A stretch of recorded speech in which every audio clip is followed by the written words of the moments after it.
আসসালামু আলাইকুম বন্ধুরা, কেমন আছেন আপনারা? আশা করি সবাই ভালো আছেন। আলহামদুলিল্লাহ, আমিও ভালো আছি। আবারও একটি নতুন ভিডিও নিয়ে আপনাদের সঙ্গে চলে এসেছি। মিজানুর রহমান আজারি ওয়াজ। আপনারা যারা যারা মিজানুর রহমান আজারি ওয়াজ শুনতে ভালোবাসেন তারা পুরো ভিডিওটা দেখে থাকবেন। আশা করি ভালো লাগবে। ভিডিওটি যদি ভালো লাগে একটি লাইক, কমেন্ট ও শেয়ার করবেন বন্ধুরা। চ্যানেলটি সাবস্ক্রাইব করে পাশে থাকবেন বন্ধুরা। ভালো থাকবেন। আল্লামা যখন ইন্তেকাল করলেন, আমি তখন মালয়েশিয়া থেকে যুক্তরাষ্ট্রে একটা কনফারেন্সে যোগ দিতে যাচ্ছি, কাতার এয়ারলাইন্সে। মালয়েশিয়া থেকে দোহাতে নামলাম। দোহায় যখন আমার ট্রানজিট, তখন শুনতে পেলাম যে আল্লামা বিদায় নিয়েছেন। সোশ্যাল মিডিয়ায় শুনে বিশ্বাস করতে পারলাম না। মুহূর্তের মধ্যেই মাসুদ সাইদি ভাইকে মেসেজ করলাম, উনি কোনো উত্তর দিতে পারলেন না। মাসুদ ভাইয়ের সাথে যখন কোলাকুলি করি, আমাদের শামীম ভাইয়ের সাথে যখন কোলাকুলি করি, মনে হচ্ছে আল্লামা সাইদির ঘ্রাণ পাই। শরীরটা লিটারালি কাঁপছিল, নিজেকে মানাতে পারছিলাম না, বিশ্বাস করতে পারছিলাম না যে আসলে আল্লামা বিদায় নিয়েছেন। ইন দ্য মিন টাইম আমার সেকেন্ড ফ্লাইট, দোহা টু নিউ ইয়র্ক, 12 ঘন্টার ফ্লাইটে উঠলাম। ইন্টারনেট থেকে বিচ্ছিন্ন হলাম। নামার পরে শুনলাম আল্লাহ আকবার, যেখানে ওনাকে কবরস্থ করার কথা ছিল সেখানেও কবর দিতে দেয়া হয় নাই। ছবিগুলো দেখতে লাগলাম। হাসিমাখা মুখ, হাসিমাখা নিথর দেহটা। মরণে হাসিবে তুমি, কাঁদিবে ভুবন। From east to west, from north to south, the entire globe, গোটা বিশ্ব ওনার জন্য কেঁদেছে। গোটা বিশ্ব কেঁদেছে। কাবার গিলাফ ধরে ধরে মানুষ চিৎকার করেছে। এর চেয়ে শ্রেষ্ঠ মৃত্যুকার হতে পারে? আমাদের আল্লামার আর কি পাওয়ার ছিল বলেন? আর কি পাওয়ার ছিল? কুল্লু নাফসিন যায়িকাতুল মাউত, যারাই দুনিয়াতে আসবে তারা ইন্তেকাল করবে, এটা আমরা মেনে নেই, এটা আমরা জানি।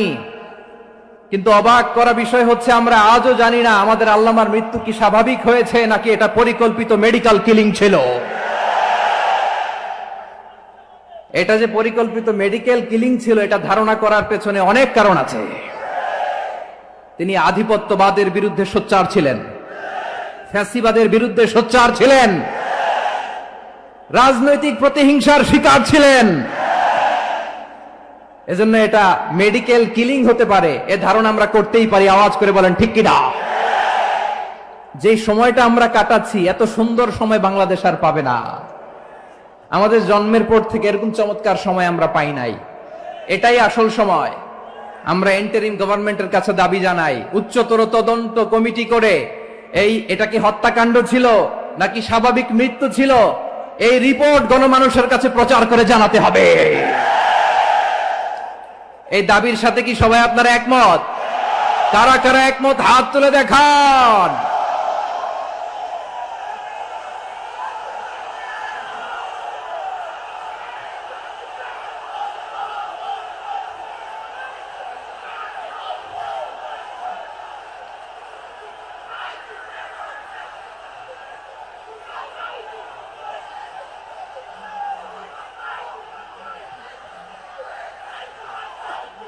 আমার প্রিয় ভাইয়েরা, প্রিয় চট্টলাবাসী, আল্লাহ তাআলা তার এই মুখলেস গোলামকে তার জান্নাতুল ফেরদাউসের মেহমান হিসেবে কবুল করুক। তার জীবনের সকল খেদমাগুলোকে কবুল করুক। জান্নাতুল ফেরদাউসের আলা মাকামে তাকে মেহমান হিসেবে কবুল করুক। আল্লামা শহীদ দেলোয়ার হোসেন সাঈদী রাহিমাহুল্লাহ, উনি ছাড়াও এই ঐতিহাসিক ময়দানে কথা বলেছেন আল্লামা লুৎফুর রহমান রাহিমাহুল্লাহ। চলে গিয়েছেন আমাদেরকে ছেড়ে। তিনি বলতেন, ইনশাআল্লাহ মিজান আবার আসবে। হুজুর, আমি তো আসলাম, আপনি তো আমাদেরকে ছেড়ে চলে গেলেন। আল্লাহু আকবার, আল্লাহু আকবার, আল্লাহু আকবার। গলায় কোনো সুর ছিল না, সুর দিয়ে কথা বলতেন না, কিন্তু এত চমৎকার শব্দের বুনন, এত চমৎকার প্রেজেন্টেশন, এত চমৎকার ভাবে ঐতিহাসিক বর্ণনাগুলো তিনি উপস্থাপন করতেন। মন্ত্রমুগ্ধ হয়ে আমরা আল্লামা লুৎফুর রহমানের কথা শুনেছি। আমরা হযরতুল আল্লাহ লুৎফুর রহমান রাহিমাহুল্লাহর জন্য এই বিশাল ময়দান থেকে দোয়া করছি, আল্লাহ তাআলা তুমি তোমার এই খাদেমকে জান্নাতের মেহমান হিসেবে কবুল করে নাও। আরো অনেক আল্লামারা এখানে কথা বলেছেন, বিশেষ করে বাইতুল শরফের মরহুম পীর সাহেব হুজুর থেকে শুরু করে আরো যারা যারা তারকাতুল্য ওলামায়ে কেরাম এই চট্টগ্রামের ময়দানে কথা বলেছেন, আলো ছড়িয়েছেন, আমরা এই লক্ষ লক্ষ তাওহীদি জনতাকে নিয়ে তাদের জন্য দোয়া করছি, আল্লাহ তাআলা ওনাদের জীবনের সকল ভুল ত্রুটি ক্ষমা করে দিয়ে তাদেরকে জান্নাতুল ফেরদাউসের মেহমান বানিয়ে নিক। আমরা এই ঐতিহাসিক প্যারেড ময়দানের প্রোগ্রাম থেকে স্মরণ করতে চাই 24-এর ছাত্র নাগরিক অভ্যুত্থানে আমার যে সমস্ত ছাত্র নাগরিক ভাইয়েরা দেহের তাজা রক্ত বিলি দিয়ে নতুন বাংলাদেশ আমাদেরকে উপহার দিয়েছে। বিশেষ করে আপনাদের এই চট্টগ্রামের শহীদ ফয়সাল, শহীদ ওয়াসিম সহ সকল শহীদকে আল্লাহ তাআলা কবুল করুক, আমরা সবাই পড়ি আমিন। প্রিয় ভাইয়েরা, আমি নগণ্য একজন কোরআনের ছাত্র, এত বিশাল মঞ্চে এত বড় প্ল্যাটফর্মে কথা বলা আমার জন্য সাজে না। তারপরও আমাদের মুরব্বীরা আমাদের ডানে বায়ে বসে আছেন, ওনাদের আদেশ ক্রমে, ওনাদের অনুমতি ক্রমে কিছু কথা আজকের এই ঐতিহাসিক প্রোগ্রামে আপনাদের সামনে উপস্থাপন করার চেষ্টা করব। ওমা তৌফিক ইল্লা বিল্লাহ। প্রিয় ভাইয়েরা, 5 দিন ব্যাপী এই তাফসিরুল কোরআনের প্রোগ্রামে অনেক ওলামা হযরত কথা বলেছেন। যারা কোরআন সুন্নাহ থেকে আমাদেরকে কোরআনের কথাগুলো শোনালেন, আমরা যেন সেগুলো আমল করতে পারি, আল্লাহ আমাদেরকে তৌফিক দান করুক। শুরুতে আমাদের নিয়তটাকে খালেস করে নেওয়া দরকার। এই যে গ্যাদারিং, এই যে হিউজ শোডাউন, এগুলো যদি আমাদের নিজেদেরকে পরিবর্তন না করে তাহলে এতে কোনো লাভ নাই। জোরে বলেন ঠিক কিনা? এই প্রোগ্রাম যদি আমাদের জীবনকে পরিবর্তন করে, আমাদের চিন্তার ডিএনএ কে চেঞ্জ করে দেয়, তাহলেই চট্টগ্রামের প্যারেড ময়দান সার্থক। আসুন আমরা চিন্তাকে খালেস করে নেই। আমরা সবাই নিয়ত করি যে যতটুকু কথা আমরা কোরআনের আলোকে শুনবো, আমলের নিয়তে শুনবো ইনশাআল্লাহ। বলেন সবাই। আপনারা সবাই ঠিকঠাক আছেন তো? কখন আসছেন আপনারা? সবাই আসছেন কখন? সকালে, কেউ দুপুরে, 9টায়? আল্লাহ আল্লাহ আল্লাহ। দুপুরের খাবার খাওয়ার সুযোগ হয়েছিল? খান নাই? রোজা রাখছেন? আহা, আমি কি দিয়ে বিদায় দেব আমার এই ভাইগুলোরে? আল্লাহ তুমি আমার ভাইগুলোরে কবুল করো। ইসলামের পক্ষের এই গণজোয়ারকে আগামীর বাংলাদেশের ইসলামের জন্য তুমি কবুল করো। যেই ভালোবাসা ইসলামের জন্য হয়, যেই গণজোয়ার কোরআনের জন্য হয়, পৃথিবীর কোন শক্তি দিয়ে সেটাকে আটকানো যায় না। জোরে বলেন ঠিক কিনা? এজন্য গ্রাজুয়ালি, সিস্টেম্যাটিক্যালি, মেথোডোলজিক্যালি আমাদেরকে আগাতে হবে, শুধু আবেগ দিয়ে নয়। বিবেকেরও দরকার আছে না নাই? প্রিয় ভাইয়েরা, আসুন, আমাদের কথা অনেক বেশি, সময় অনেক কম, আমরা আর কাল বিলম্ব না করে মহাবিশ্বয় মহাগ্রন্থ আল কুরআন আল কারীম থেকে কিছু কথা শুনি। আমি যে টপিকটা নিয়ে আজকের ঐতিহাসিক চট্টগ্রামের প্যারেড ময়দানের তাফসিরুল কোরআন প্রোগ্রামে আলোচনা করব, সেটা হচ্ছে সূরাতু আন-নাহলের 90 নম্বর আয়াত নিয়ে কিছু কথা আমরা উপস্থাপন করবার চেষ্টা করব ইনশাআল্লাহ। আমার খুতবার শুরুতেই আপনারা মোটামুটি আন্দাজ করে ফেলেছেন যে আমি কি নিয়ে আলোচনা করব, কারণ যে আয়াতটি আমি তেলাওয়াত করেছি এই আয়াতটি প্রায়শই এই ভূখণ্ডে, এই বাংলাদেশে জুমার দিনে খতিব সাহেবরা দ্বিতীয় খুতবা শেষের দিকে পড়ে না? কি কমন পড়ছে? ইন্নাল্লাহা ইয়া'মুরু বিল আদলি ওয়াল ইহসান ওয়া ইতা'i যিল কুরবা ওয়া ইয়ানহা আনিল ফাহশাই ওয়াল মুনকারি ওয়াল বাগি ইয়া'iদুকুম লাআল্লাকুম তাযাক্কারুন। মুখস্থ আছে না সবার? আসুন আমরা এই আয়াতের সরল অর্থ, এর মর্মবাণী, এর সংক্ষিপ্ত তাফসীর সবাই মিলে আজকের এই প্রোগ্রাম থেকে উদ্ধার করার চেষ্টা করি। আপনারা মনোযোগী আছেন তো? ইনশাআল্লাহ।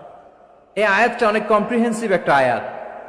সাইয়েদনা আব্দুল্লাহ ইবনে মাসউদ রাদিয়াল্লাহু তাআলা আনহু উনি বলেছেন, ইন্নাহা মিন আজমাই আয়াতিল কুরআন। এটা কোরআনের সবচেয়ে জামে মানে আয়াত। যদিও ছোট্ট আয়াত, অল্প কিছু কথামালা, কিন্তু তিনি বলতেন এটা কোরআনের সবচাইতে জামিআ মানে সবচেয়ে কম্প্রিহেন্সিভ একটা আয়াত, যেখানে কথা কম, শব্দ কম, কিন্তু এটার দোতনা, এটার আবেদন, এটার মিনিং অনেক বেশি। সুবহানাল্লাহ। এই আয়াতে আল্লাহ তাআলা বেসিক্যালি আমাদেরকে 3টা বিষয়ে আদেশ করেছেন আর 3টা বিষয়ে বারণ করেছেন, মানে নিষেধ করেছেন। আওয়াজ করে বলুন, আদেশ করেছেন কয়টা? প্রিয় চট্টলার ভাইয়েরা, আমার মতো এই যে 3 আঙ্গুল উঁচু করে বলেন, আদেশ করেছেন কয়টা? আবার নিষেধও কয়টা? মানবো তো আমরা ইনশাআল্লাহ? বলেন সবাই। 3 do's and 3 don'ts, do's and don'ts, 3টা আদেশ, 3টা নিষেধ।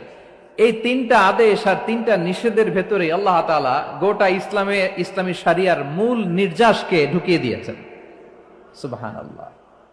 এই ছোট্ট একটা আয়াতে গোটা ইসলামী শরিয়ার the gist, the cream of the creams, গোটা ইসলামী শরিয়ার মূল নির্যাসকে আল্লাহ ঢুকিয়ে দিয়েছেন। 3টা আদেশ আর 3টা নিষেধ। আসুন আমরা সরাসরি কোরআন থেকে শুনি, সবাই পড়ুন। আউযু বিল্লাহি মিনাশ শাইতানির রাজীম। বিসমিল্লাহির রহমানির রহিম। ইন্নাল্লাহা ইয়া'মুরু বিল আদলি ওয়াল ইহসানি ওয়া ইতাই যিল কুরবা ওয়া ইয়ানহা আনিল ফাহশাই ওয়াল মুনকারি ওয়াল বাগি ইয়া'ইযুকুম লা'আল্লাকুম তাযাক্কারুন। আল্লাহ তাআলা ইরশাদ করছেন, ইন্নাল্লাহা ইয়া'মুরু বিল আদলি ওয়াল ইহসান, নিশ্চয় আল্লাহ তাআলা তোমাদেরকে ন্যায় বিচারের আদেশ দেন, সদাচরণের আদেশ দেন, নিকট আত্মীয়দেরকে দানের আদেশ দেন। আদেশ কয়টা? আওয়াজ করে সবাই বলুন তো, কয়টা? নিশ্চয় আল্লাহ তাআলা তোমাদেরকে ন্যায় বিচারের আদেশ দেন, সদাচরণের আদেশ দেন, তিনি তোমাদের নিকট আত্মীয়দেরকে দানের আদেশ দেন, আর তিনি তোমাদেরকে অশ্লীলতা থেকে নিষেধ করেন, মন্দ কাজ থেকে নিষেধ করেন, অবাধ্যতা সীমা লঙ্ঘন থেকে নিষেধ করেন। তিনি তোমাদেরকে উপদেশ দেন যাতে তোমরা শিক্ষা গ্রহণ করো। সুবহানাল্লাহ। উপদেশ দিচ্ছে স্বয়ং কে? 3টা জিনিসের আদেশ। ইয়া'মুরু বিল আদল, সুবিচার ন্যায় বিচারের আদেশ তিনি দেন। ইহসানের আদেশ দেন, যাতে আমরা ইহসান করি, একে অপরের প্রতি সুবিচার করি, মহানুভবতা দেখায়, অনুগ্রহ দেখায়, আর নিকট আত্মীয়দেরকে যেন আমরা দান করি। এই 3টা আদেশ তিনি দিয়েছেন। আর কোন 3টা জিনিস থেকে তিনি বারণ করেছেন? অশ্লীলতা, ফাহশা, মুনকার, মানে সব মন্দ আর অসৎ কাজ, এগুলো থেকে তিনি আমাদেরকে বারণ করেন। ওয়াল বাগি, অবাধ্যতা, সীমা লঙ্ঘন, এই 3টা কাজ থেকে তিনি আমাদেরকে বারণ করেন। তিনি আমাদেরকে উপদেশ দেন, স্বয়ং আল্লাহ তাআলা আমাদেরকে উপদেশ দেন যাতে করে আমরা শিক্ষা গ্রহণ করি। সুবহানাল্লাহ পড়ে। তাহলে আসুন আমরা ধরে ধরে একটা একটা করে সামনের দিকে আগাই। আল্লাহ তাআলা প্রথমে আমাদেরকে আদেশ দিয়েছেন আদালের। ইন্নাল্লাহা ইয়া'মুরু বিল আদল। আওয়াজ করে বলুন আল আদাল। সবাই পড়ুন আল আদাল। আমরা উর্দু জানি, হিন্দি জানি, অনেকে ইংরেজিও জানি, কিন্তু আরবি শব্দগুলো আমাদের মুখ দিয়ে বেরোতে চায় না। আওয়াজ করে বলুন আল আদাল। মাশাআল্লাহ। ইন্নাল্লাহা ইয়া'মুরু বিল আদল। আল্লাহ তাআলা আমাদেরকে আদলের আদেশ দেন। আদল অনেকে না বুঝলেও আদালত শব্দটা বুঝবেন। আদালত, আদালত, আদালত বুঝেন না? যেখানে বিচার কার্যের ফয়সালা করা হয়, কোর্ট কাচারি আদালত, এটা তো ভেরি কমন। এটা শুনছেন না সবাই? আদালত, যেখানে ন্যায় বিচার হবে, সুশাসন হবে। কিন্তু ভাগ্যের কি নির্মম পরিহাস, ওখান থেকে মিথ্যা সাক্ষী দিয়ে মনমতো রায় দিয়ে দেয়া হয়। এগুলোর পরিবর্তন হওয়ার দরকার আছে না নাই? প্রিয় ভাইয়েরা, আদালত, আল আদল, ইংরেজিতে বলে জাস্টিস, ন্যায় বিচার, সুবিচার, সুশাসন, জাস্টিস, আল আদল, সব জায়গায় এই জাস্টিস থাকা দরকার। Justice should be prevailed in the society. The mission of all prophet was to uphold the justice. সব নবীর মিশন ছিল এই জাস্টিসকে, আদালকে, সুশাসন আর সুবিচারকে নিশ্চিত করা। পড়েন সুবহানাল্লাহ। And the core message of every divine scripture was to uphold justice. পৃথিবীর সব আসমানি কিতাবের মূল শিক্ষা ছিল এই জাস্টিসকে সমাজে এনশিওর করা, সুবিচার, সুশাসনকে এনশিওর করা। তাহলে প্রিয় ভাইরা, আমরা বুঝতে পারলাম আল আদল শব্দের মানে হচ্ছে ইনসাফ বা সুবিচার বা ন্যায় বিচার। এটা হচ্ছে একটা general meaning, very general meaning. আপনি যদি ইন ডেপথ বুঝতে চান, আরো ভেতরে যান, তাহলে আদল মানে হচ্ছে সমন্বয়, আদল মানে হচ্ছে ভারসাম্য, ব্যালেন্স। আদল মানে হচ্ছে মধ্যম পন্থা। সুবহানাল্লাহ পড়েন। কারণ সব সময় সমান সমান হইলেই সুবিচার হয় না। কথা কি বুঝতেছেন? ইসলামের দ্য কনসেপ্ট অফ আদল, এটা এমন আদল, এটা সব সময় সমান সমান নয়। যখন সমান সমান দেয়া দরকার, ইসলাম সমান সমান দেয়। যখন ব্যালেন্স করা দরকার, চেক এন্ড ব্যালেন্স, সমন্বয়, ভারসাম্য করা দরকার, তখন ইসলাম ভারসাম্য করে দেয়। এটার নাম আদাল। সুবহানাল্লাহ। সহজ করে আপনাদেরকে বুঝাই, যেমন ধরুন একটা পরিবারের 3 জন সদস্য, স্বামী, স্ত্রী আর সন্তান। তাদের সকালবেলার ব্রেকফাস্টে স্বামীর, সকালের নাস্তায় স্বামীর 3টা রুটি লাগে, স্ত্রীর 2টা লাগে, আর সন্তানের 1টা রুটি লাগে। এখন আমি যদি সমান সমান করে আদল করতে চাই, সবাইকে যদি 3টা করে রুটি দেই, তাহলে স্বামী বেচারার জন্য ঠিক আছে? কি বলেন? কথা কি বুঝতেছেন না কষ্ট হয়ে যাচ্ছে? যদি সমান সমানের নিয়মে আগাই, তাহলে 3টা করে যদি রুটি দেই স্বামীর জন্য ওকে, কিন্তু স্ত্রীর জন্য 1টা বেশি হয়ে যায়। আর সন্তানের জন্য কয়টা বেশি হয়? আচ্ছা, এই তো বুঝতেছেন, মাশাআল্লাহ। আচ্ছা, 2টা করে যদি সবাই রে দেয় সমান সমান নীতিতে, তাহলে স্ত্রীর জন্য, স্ত্রী বেচারির জন্য ঠিক আছে, কিন্তু স্বামীর কয়টা কম পড়ে? আর সন্তানের বেশি হয়ে যায় কয়টা? আচ্ছা, সমান সমান নীতিতে সবাইকে যদি সকালের নাস্তার জন্য 1টা করে রুটি দেই, সন্তানের জন্য ঠিক আছে, কিন্তু স্ত্রী বেচারির কম পড়ে কয়টা? স্বামীর কম পড়ে কয়টা? 2টা। কথা কি বুঝতেছেন? আর আমি যদি স্বামীকে দেই 3টা, স্ত্রীকে দেই 2টা, আর সন্তানকে দেই 1টা, তাহলে কারো অপচয় হবে না। যার যতটুকু দরকার ঠিক ততটুকুই কাজে লাগবে। চিল্লায় বলেন ঠিক কিনা? এটাই হচ্ছে ইসলামের আদাল, যেখানে যার যতটুকু দরকার তাকে সেখানে ঠিক ততটুকু দিয়ে দেওয়ার নামই হচ্ছে আদাল। চিল্লায় পড়েন আল্লাহু আকবার। রব্বুল আলামিন বলেন, ইউসিকুমুল্লাহু ফি আওলাদিকুম লিযযাকারি মিসলু হাযযিল উনসায়াইন। আল্লাহ তোমাদেরকে ওসিয়ত করেন, তোমাদেরকে আদেশ দেন, উত্তরাধিকার সম্পদ যখন বন্টন হবে, ছেলেরা যতটুকু পাবে, মেয়ে পাবে তার অর্ধেক। সুবহানাল্লাহ বলেন। দেখেন, ছেলে যদ্দূর, মেয়ে অর্ধেক, ছেলে ডবল পাবে। আপাত দৃষ্টিতে মনে হয় এখানে অবিচার হয়েছে, কিন্তু আসলে কি অবিচার হয়েছে? আপনি বিয়ের ক্ষেত্রে যান, ওইখানে আবার ছেলে মোহরানা দেয়, মেয়ে সেখানে মোহরানা পায়। তাহলে চেক এন্ড ব্যালেন্স, ভারসাম্য, ব্যালেন্স, মধ্যম পন্থা এখানে আছে না নাই? এটাই হচ্ছে ইসলামের আদল। আল্লাহ তাআলা এই আদলের আদেশ দিয়েছেন, সুবিচার, ন্যায় বিচার, সুশাসন এবং ভারসাম্যের আদেশ দিয়েছেন। প্রিয় ভাইয়েরা, একটি শান্তিময় সমাজ, একটা সমৃদ্ধ সমাজ, একটা মানবিক সমাজ যদি আমরা পেতে চাই, এই আয়াতের মধ্যে যতগুলো পয়েন্ট আছে সবগুলোর বাস্তবায়ন লাগবে। কথা বুঝতে পেরেছেন? বলেন, আওয়াজ করে বলেন, আমরা একটা শান্তির সমাজ চাই কি চাই না?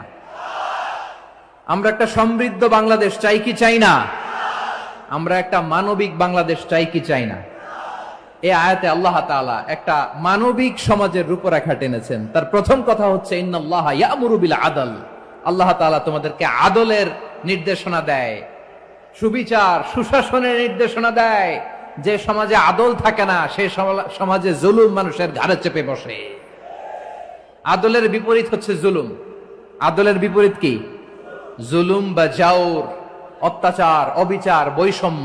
এই যে বৈষম্য বিরোধী ছাত্র আন্দোলন কমন পড়ছে? এই যে একজন সমন্বয়ক তো দেখা করলো আমার সাথে।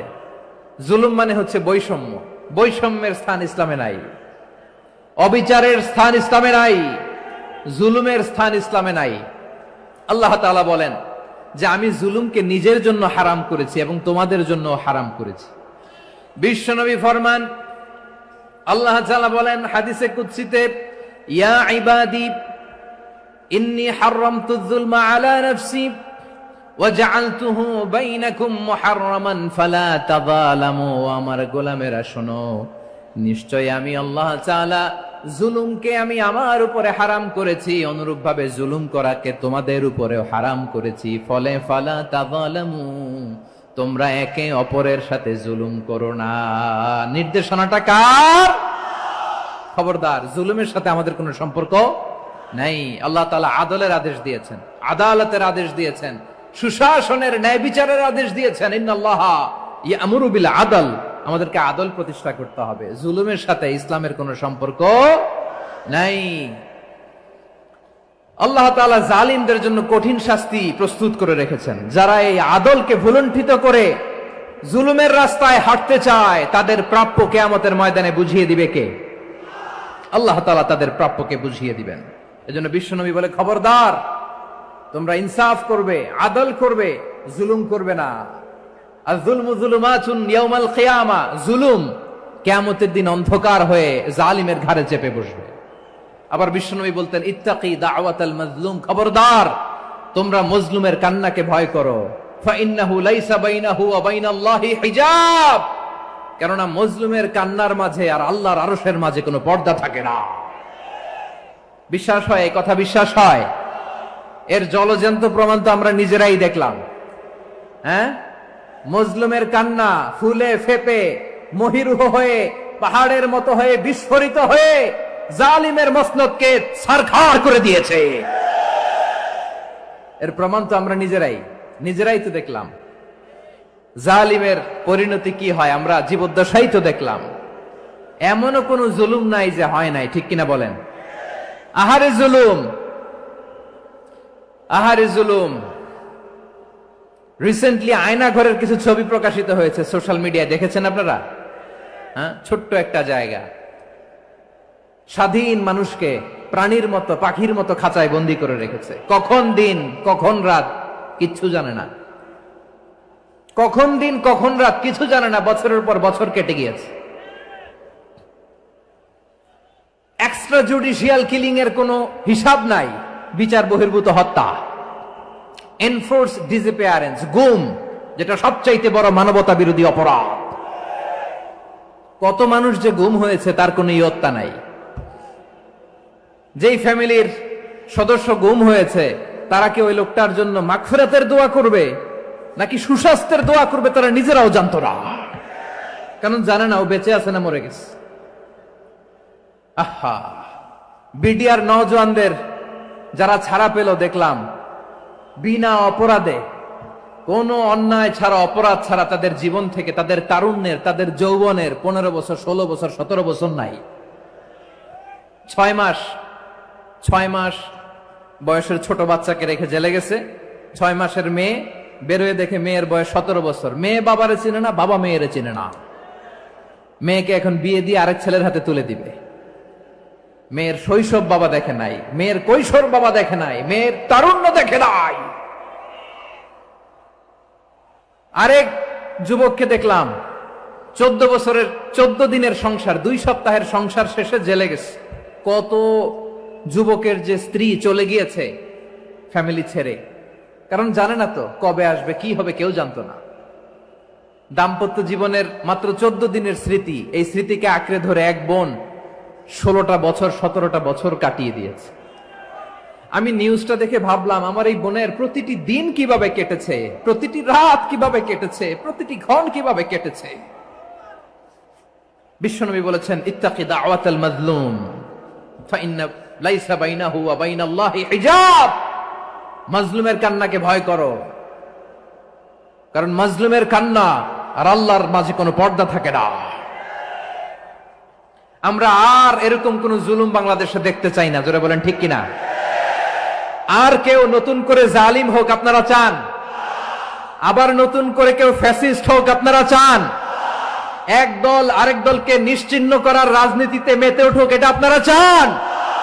আমরা বাংলাদেশকে আদল দিয়ে সাজাতে চাই। আমরা এই 56,000 বর্গ মাইলের প্রতিটা ইঞ্চি মাটিকে কোরআনের আইন দিয়ে সাজাতে চাই। রাজি আছেন আপনারা?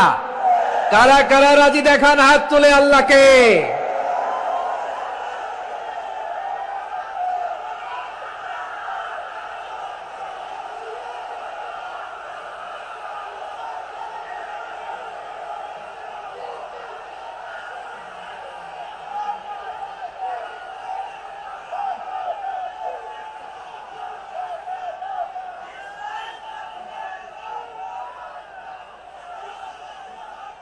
বসুন আমার প্রিয় বীর চট্টলার তৌহিদি মুসলমান, আমরা আর নতুন করে কেউ জালিম হোক এটা চাই না, নতুন করে আবার কেউ ফ্যাসিস্ট হোক আমরা চাই না, এক দল আরেক দলকে নিশ্চিহ্ন করার রাজনীতি করুক আমরা চাই না।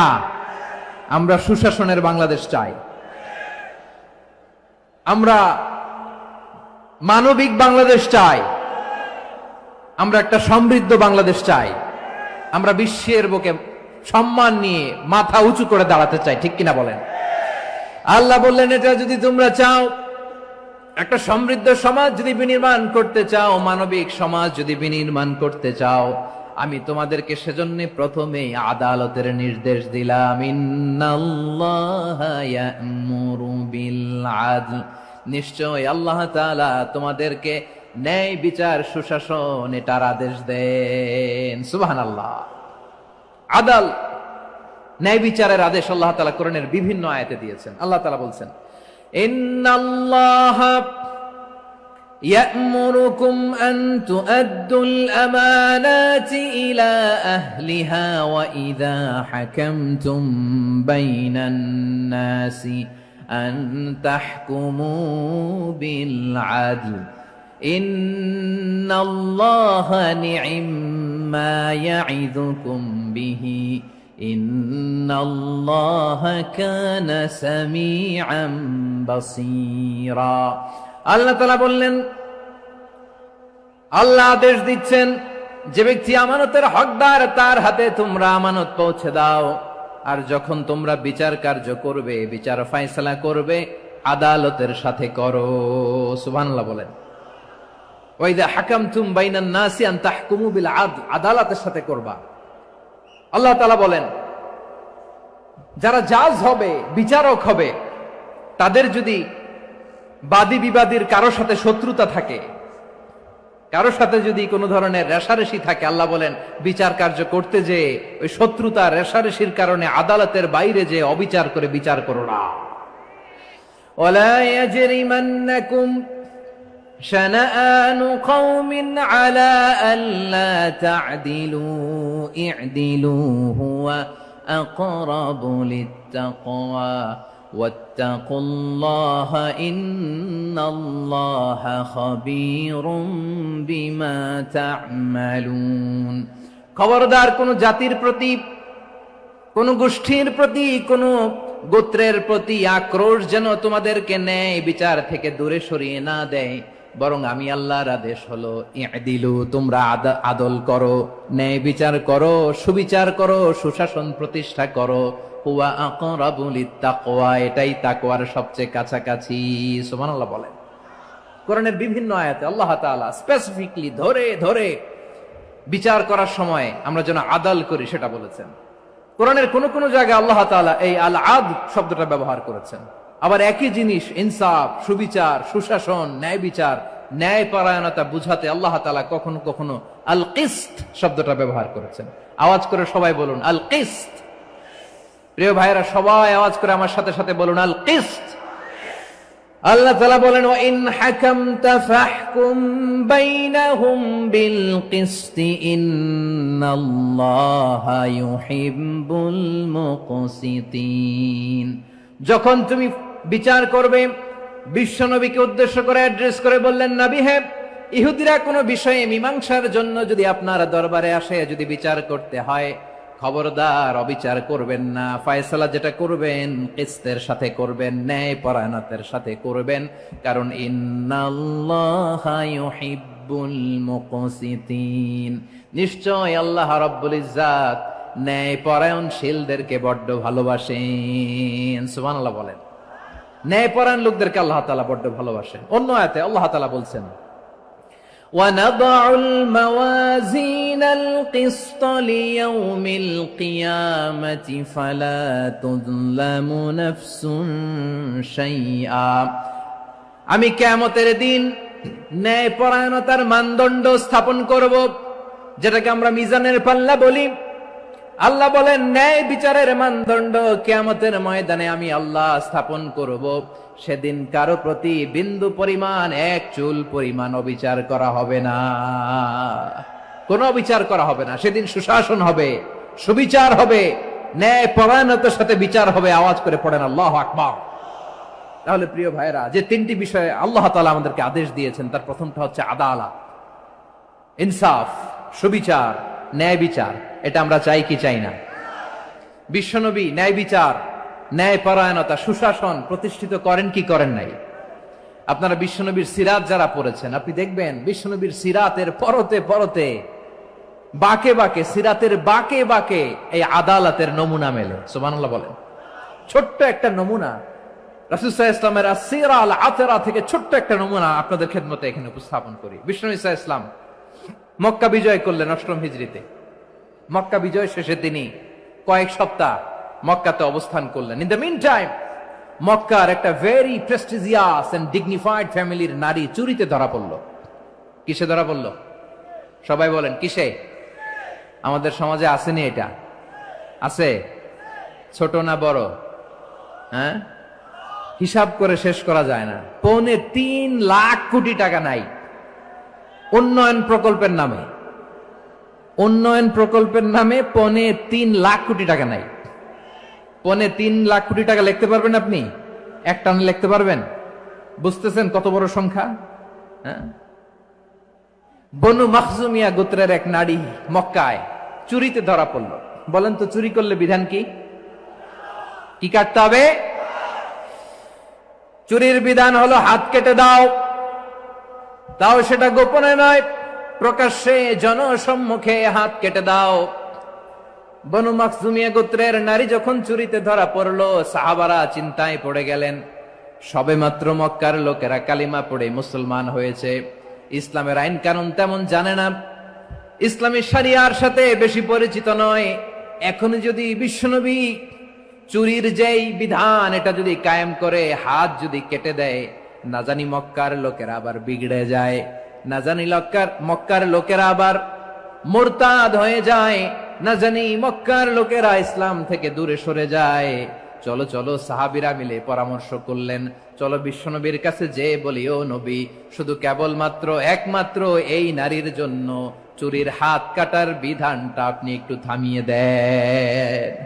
চুরির হাত কাটার যে বিধান এখানে একটু রহিত করে দেন, বাকিগুলা কইরেন মদিনাতে যে চলবে, কিন্তু মক্কায় এবারের জন্য মাফ করে দেন। কিন্তু কে বলবে? এই যে পরামর্শ, সাজেশন, এটা কে দিবে বিশ্বনবীর কাছে? সাহাবারা চিন্তায় পড়ে গেলেন।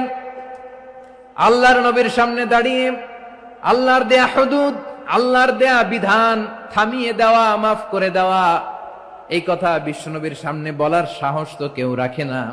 কেউ কেউ বলল, বিশ্বনবীর পালক পুত্র যায়েদ বিন হারেসার সন্তান উসামারে বিশ্বনবী নাতির মতো আদর করে, বড্ড বেশি ভালোবাসে উসামারে। এজন্য সাহাবারা উসামাকে বলতো হিব্বু রাসূলিল্লাহ, বিশ্বনবীর ভালোবাসা। কি বলতো? সাহাবীরা বললেন, বিশ্বনবীর ভালোবাসা হিব্বু রাসূলিল্লাহ, উসামারে পাঠাও। উসামারে বিশ্বনবী নাতির মতো স্নেহ করে, মায়া করে, ভালোবাসে। আমরা পারবো না, উসামা পারবে। সবাই মিলে ফুলিয়ে ফুসিয়ে ওসামাকে, ছোট্ট ওসামাকে রাজি করালো। ওসামা এমন এমন কথা যে তুমি বিশ্বনবীর কাছে বলতে হবে, পারবা নাকি? ওসামা বলে, পারবো। সাইয়েদনা ওসামা রাদিয়াল্লাহু তাআলা আনহু তরুণ সাহাবী বিশ্বনবীর কাছে গেলেন, যে বললেন, নবী, বনু মাখজুমিয়া গোত্রের এক নারী চুরিতে ধরা পড়েছে, এবারের জন্য কি এই মহিলাটারে মাফ করে দিলে হয় না? এবারের জন্য একটু ক্ষমা করা যায় না নবী? বিশ্বনবী বলেন, আতাশফাউ ফি হাদ্দিম মিন হুদুদিল্লাহ, তোমার এত বড় সাহস উসামা, তুমি আল্লাহর হাত, আল্লাহর দেয়া বিধান, এটার ব্যাপারে সুপারিশ করতে এসেছো?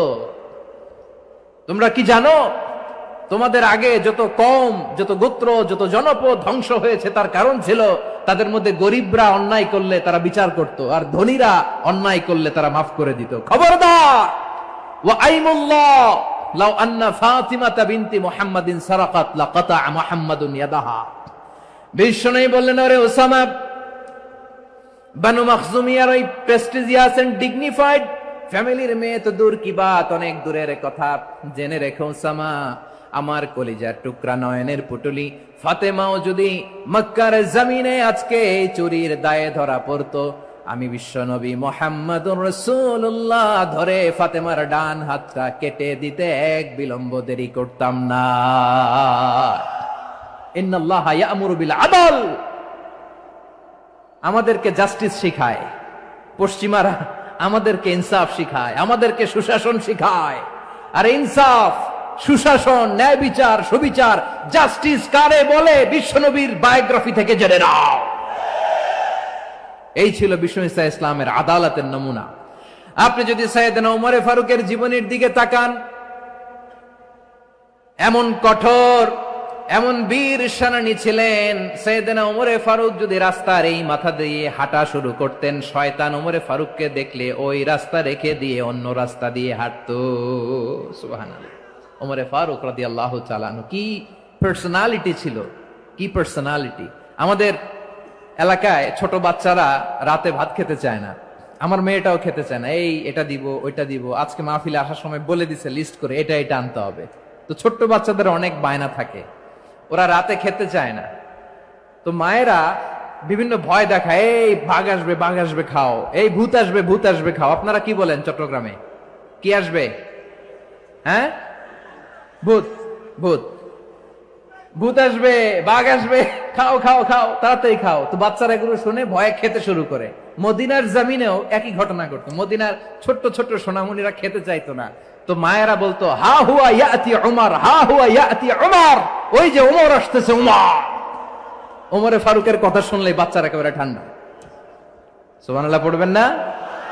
প্রভু তুমি বলেছ রাসূল দেবে না, বলনি দেবে না ওমর, বলনি দেবে না হামজা তারি, খালিদ বিজয় সমর। প্রভু তুমি বলেছ রাসূল দেবে না, বলনি দেবে না ওমর, বলনি দেবে না হামজা তারি, খালিদ বিজয় সমর। প্রভু তুমি বলেছ রাসূল দেবে না। আল্লাহু আকবার। ওমরে ফারুক রাদিয়াল্লাহু তাআলা আনহু, ওনার কথা শুনলে গায়ের মধ্যে গুজবাম হয়, গায়ের পশমগুলো দাঁড়িয়ে যায়। সুবহানাল্লাহ বলেন। কি পার্সোনালিটি ছিল, কি ব্যক্তিত্ব ছিল। মুনাফিকরা ওমরে ফারুককে জমের মতো ভয় পেতেন। শয়তান, খুদ শয়তান এই রাস্তা দিয়ে আসলে শয়তান অন্য রাস্তা দিয়ে হাঁটতো। ওমরে ফারুক রাদিয়াল্লাহু তাআলা আনহুর জীবনে যদি দেখেন, তাহলে সেখানে আপনি আদালতের, ইনসাফের, সুশাসনের, জাস্টিসের নমুনা দেখতে পাবেন। কয়টা শুনবেন? সাইয়েদনা ওমরে ফারুকের রাদিয়াল্লাহু তাআলা আনহুর সন্তান আব্দুর রহমান মিশরে মদ খেয়ে মদ্যপ অবস্থায় ধরা পড়েছে। মদ খাওয়ার কারণে, মদ যদি কেউ পান করে আর যদি প্রমাণিত হয়, তার বিচার হলো 80 বেত। আওয়াজ করে বলেন কয় বেত? বাংলাদেশেও তো এই আইন আছে নাকি? বাংলাদেশে আছে? হ্যাঁ, মদ খাইলে 80 বেত, এই আইন বাংলাদেশে চালু হোক। আমরা চাই কি চাই না? চাই সবাই। এজন্যই তো ইসলাম ভাল লাগে না। ইসলামকে ভাল লাগে না। ইসলামকে আউট করে রাখতে পারলেই তো এরকম বড় বড় বোতল খাওয়া যায়। একেবারে সহজ, পানির মতো সহজ হিসাব, একেবারে সহজ। ওমরে ফারুক রাদিয়াল্লাহু তাআলা আনহুর ছেলে ভুল করে মদ পান করে ফেলেছিলেন। আব্দুর রহমান, ঘটনা ঘটেছে মিশরে। মিশরের গভর্নর তখন আমর ইবনুল আস রাদিয়াল্লাহু তাআলা আনহু। আব্দুর রহমানের ভাই যে গভর্নরকে বলল, গভর্নর যদি একটু দয়া করেন, খলিফার ছেলে আমার ভাই আব্দুর রহমান মদ্যপ অবস্থায় ধরা পড়েছে, জনসম্মুখে যদি আপনি বেত্রাঘাত করেন আমাদের প্রেস্টিজ থাকে না, যদি 80 বেত আপনি মারেন আমার কোনো কথা নাই, কিন্তু ঘরের ভেতরে মারেন। আব্দুর রহমানের ভাইয়ের সুপারিশ শুনে সাইয়েদনা আমর ইবনুল আস রাদিয়াল্লাহু তাআলা আনহু রাজি হয়ে গেলেন। ঘরের ভেতরে লোকচক্ষুর আড়ালে 80 বেত তিনি মানলেন। কিন্তু ঘটনাক্রমে এই কথা লুকিয়ে লুকিয়ে ঘরের ভেতরে 80 বেত মারার কথা সাইয়েদনা ওমর ফারুক মদিনা থেকে জানতে পারলেন। মদিনা থেকে তিনি ফরমান জারি করলেন, এই বিচার যেমনটি আমর ইবনুল আস আদায় করেছে, এটা প্রকৃতপক্ষে আদায় হয় নাই। আসো সবাই মদিনায় আসো, আমর ইবনুল আস মদিনায় আসো, আব্দুর রহমানও আসো, সবাই আসো, জনসম্মুখে এই বিচার কার্যকর করতে হবে। সাইয়েদনা ওমর ফারুক মসজিদে নববীর পিলারের মধ্যে নিজের ছেলেকে বাঁধলেন, আবার জনসম্মুখে 80টা বেত তার গায়ের মধ্যে মারলেন। মাজমুয়ে ফাতাওয়া ইবনে তাইমিয়া রাহিমাহুল্লাহ উনি এটা নকল করেছেন। এটা সবচেয়ে বিশুদ্ধ মত। আরো অনেক মত আছে, মারা গেছে কবরের উপর, ওগুলো বাদই দিলাম। কেমন খলিফা ছিলেন, কেমন খলিফা! পশ্চিমারা তোমরা জাস্টিস আমাদেরকে শেখাও,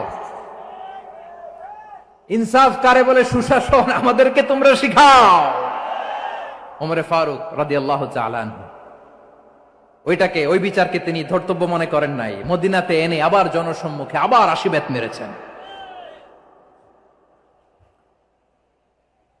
মিশরে ওমরে ফারুক রাদিয়াল্লাহু তাআলা আনহু আমর ইবনুল আসকে গভর্নর করে পাঠালেন। সেখানে আমর ইবনুল আসের ছেলে একটা প্রতিযোগিতায় রানার আপ হয়েছে, এক মিশরি সেখানে চ্যাম্পিয়ন হয়েছে। রানার আপ বুঝতে পেরেছেন তো? রানার আপ সেকেন্ড হয়েছে, এক মিশরি হয়েছে চ্যাম্পিয়ন প্রথম। কিন্তু গভর্নরের ছেলে ও জিততে পারে নাই, ও রাগে ওই মিশরির গায়ের মধ্যে কয়েকটা লাঠি দিয়ে বাড়ি মেরেছে। মিশরি যে মদিনাতে ওমরে ফারুকের কাছে বিচার দিলেন, আপনার গভর্নরের ছেলে অন্যায় ভাবে আমার গায়ে হাত তুলেছে। সাইয়েদনা ওমরে ফারুক আবার ফরমান জারি করলেন, আসো মদিনাতে আসো। মিশরীকে ডাকলেন। ওই মিশরের গভর্নর আমর ইবনুল আস রাদিয়াল্লাহু তাআলা আনহুকে ডাকলেন, তার ছেলেকেও ডাকলেন, সবাই বসে রইল। আমর ইবনুল আস রাদিয়াল্লাহু তাআলা আনহু মাথা নিচু করে বসে আছেন, লজ্জায় কাচুমাচু। হায় হায়, আজকে আমার ছেলের কারণে আমিরুল মুমিনিন খলিফাতুল মুসলিমিন ওমরে ফারুকের কাছে আমি জনসম্মুখে লজ্জিত হচ্ছি। সাইয়েদনা ওমরে ফারুক বললেন, এই নাও লাঠি, গভর্নরের ছেলে তোমার মাথার মধ্যে যতগুলো বাড়ি মেরেছে, আজকে জনসম্মুখে তুমি অতগুলা বাড়ি মারো। মিশরি বলে, থাক, আপনি যে ডেকে আনছেন সবার সামনে এটা বলছেন, এতেই আমি খুশি। আল্লাহু আকবার। আপনার মহানুভবতা দেখে আমি খুশি, আর অপমানের দরকার নাই। ওমরে ফারুক বলে, না, খবরদার, এই কথা মিশরি তুমি বলো না, মারো, যতগুলা বাড়ি মেরেছে মারো। বাধ্য হয়ে মিশরি আমর ইবনুল আসের সামনে ওনার কলিজার টুকরা সন্তানের মাথার মধ্যে বাড়ি মারতে আরম্ভ করলেন। ঠিক যতগুলা বাড়ি গভর্নরের ছেলে আমর ইবনুল আসের ছেলে মিশরির গায়ে মেরেছিল, মাথায় মেরেছিল, মিশরি গুনে গুনে ততটা মারলেন। এই দৃশ্য দেখে ওমরে ফারুক রেগে মেগে আগুন, রাগের চোটে রাগ সামলাতে না পেরে, আর নিজেকে সামলাতে না পেরে মিশরিরে বললেন, ছেলেরে মারা শেষ হয়ে গেলে এবার বাবার টাক মাথার মধ্যে কয়েকটা বাড়ি মার। রাগের চোটে, আউট অফ অ্যাঙ্গার, রাগের চোটে, যে আমার পাঠানো গভর্নর আমর ইবনুল আস তার ছেলেকে কেন আদব তারবিয়া কেন শিক্ষা দিতে পারে না। ছেলেরে মারা হইলে এবার আমর ইবনুল আসের মাথার মধ্যে দুইটা মারো। এটা রাগে বলেছেন, এটা শাস্তি হিসেবে না। সুবহানাল্লাহ পড়ে। তোমরা আমাদেরকে সুশাসন শিখাও, আমাদেরকে সুশাসন শিখাও। বিশ্বনবী বলেন, আদাল এটা যেন তেন বিষয় না, এটা দিয়েই মানবিক সমাজ গড়তে হবে। আল্লাহ তাআলা কিয়ামতের কঠিন ময়দানে, যেদিন স্বামী স্ত্রীকে চিনবে না, স্ত্রী স্বামীকে দেখে পালিয়ে যাবে, বন্ধু বন্ধুরে চিনবে না, পীর সাহেব মুরিদরে চিনবে না, মুরিদ পীর সাহেবরে চিনবে না, দলের কর্মী তার নেতারে চিনবে না, নেতা তার কর্মীরে চিনবে না, বন্ধু বন্ধুরে দেখে পালাবে। এই কঠিন মুহূর্তে সূর্যটা মাথার কাছে চলে আসবে, জমিনটা তামার জমিন হবে। আজকের জমিনের মতো নয়। মানুষ ঘর্মাক্ত, ক্লান্ত, শ্রান্ত মাথার মগজগুলো কানের ছিদ্র আর নাকের ছিদ্র দিয়ে বেয়ে বেয়ে পড়বে। বিশ্বনবী ফরমান, কিয়ামতের ওই কঠিন ময়দানে 7 শ্রেণীর ব্যক্তিকে রব্বুল আলামিন তার আরশের নিচে ছায়া দিবেন। তার মধ্যে প্রথম শ্রেণীর ব্যক্তি হলো ইমামুন আদিল। ইমামুন আদিল, ন্যায়পরায়ণ শাসক, যে ইনসাফের সাথে বিচার করে, যে জাস্টিস সমাজে সার্ভ করে, যে সুশাসন নিশ্চিত করে, ওই ইমামুন আদিল। আদিল শব্দটা বুঝছেন না? ইন্নাল্লাহা ইয়া'মুরু বিল আদল। পাইছেন? আদিল। 7 শ্রেণীর ব্যক্তিকে আল্লাহ তাআলা সুশীতল আরশের নিচে ছায়া দিবেন, যেদিন তার দেয়া ছায়া ছাড়া কোনো ছায়া থাকবে না। এর প্রথম হচ্ছে ইমামুন আদিল, ন্যায়পরায়ণ শাসক। চিল্লায় বলেন সুবহানাল্লাহ। আবার বিশ্বনবী বললেন, ইন্নাল মুকসিতিনা ইনদাল্লাহি আলা মানাবিরা মিন নূর আন ইয়ামিনির রহমান। কিয়ামতের দিন যারা ন্যায়পরায়ণ হিসেবে আল্লাহর সামনে দাঁড়াবে, কিয়ামতের দিন রব্বুল আলামিন তার আরশের ডান দিকে ওই ন্যায়পরায়ণ লোকদের জন্য আরশের ডান দিকে একটা নূরের মিম্বারে তাদেরকে বসার সুযোগ করে দিবে। আল্লাহর আরশের ডান দিকে ন্যায়পরায়ণ লোকদের জন্য আল্লাহ তাআলা নূরের মিম্বার বানাবে। 4টেখানে কথা মনে করেছেন? আল আদাল, জাস্টিস। ইন্নাল্লাহা ইয়া'মুরু বিল আদল। আল্লাহ তাআলা এই আদালতের নির্দেশনা দেয়। সুবিচার, সুশাসন। প্রিয় ভাইয়েরা, এটা আমরা বাংলাদেশে চাই কি চাই না? এই যে অরাজকতা, এই যে অন্যায়, এই যে জুলুম, এই যে ইনকনসিস্টেন্সি, সমাজের অসঙ্গতি, এর প্রধান কারণ জাস্টিস নাই, সুবিচার নাই, সুশাসন নাই। শেষবারের মতো আওয়াজ করে বলেন তো, আমরা বাংলাদেশে আদল চাই কি চাই না? তাহলে প্রথম নির্দেশনা শেষ। আল্লাহ তাআলা তোমাদেরকে আদলের আদেশ দেন। এরপরে আল্লাহ বললেন, আমি তোমাদেরকে ইহসানের আদেশ দেই। ইন্নাল্লাহা ইয়া'মুরু বিল আদলি ওয়াল ইহসান। আমি তোমাদেরকে যেমনি আদলের নির্দেশনা দেই, তেমনি ভাবে তোমাদেরকে ইহসানের নির্দেশনা দেই। ইহসান, আওয়াজ করে সবাই বলেন তো ইহসান। সবাই বলেননি, সবাই বললে এতটুকু আওয়াজ হবে আমি বিশ্বাস করি না। আওয়াজ করে বলুন আল ইহসান। ইহসান মানে কারো প্রতি সফট হার্টেড হওয়া, মহানুভব হওয়া, অনুগ্রহ পরায়ণ হওয়া, অনুগ্রহশীল হওয়া, একে অপরের প্রতি দয়াদ্র হওয়া। একে অপরের প্রতি দয়াদ্র, অনুগ্রহশীল হওয়া ছাড়া মানবিক সমাজ কঠিন কালেও গঠন করা সম্ভব না। প্রিয় ভাইয়েরা, সুন্দর আচরণ দিয়ে, ইহসান দিয়ে যা জয় করা যায়, নরম আচরণ দিয়ে যেটা অর্জন করা যায়, কঠোরতা দিয়ে সেটা পারা যায় না। বিষ্ণু ঈসা ইসলাম ইহসান দিয়ে, কোমল আচরণ দিয়ে, তার অনুগ্রহ দিয়ে তিনি অনেক কাফিরের হৃদয়কে জয় করে ফেলেছেন। সাইয়েদনা সুমামা ইবনে উসাল রাদিয়াল্লাহু তাআলা আনহুর কথা মনে পড়ে যায়। তিনি ছিলেন ইয়ামামার বাদশা। মদিনাতে বিশ্বনবীকে হত্যা করার নিয়তে এসেছিলেন। গোপনে গোপনে বিশ্বনবীকে হত্যা করে আবার ইয়ামামাতে তিনি ফিরে যাবেন। কিন্তু কি অবাক করা কাণ্ড, হত্যা করতে পারে নাই, সাহাবাদের হাতে তিনি ধরা পড়ে গেলেন।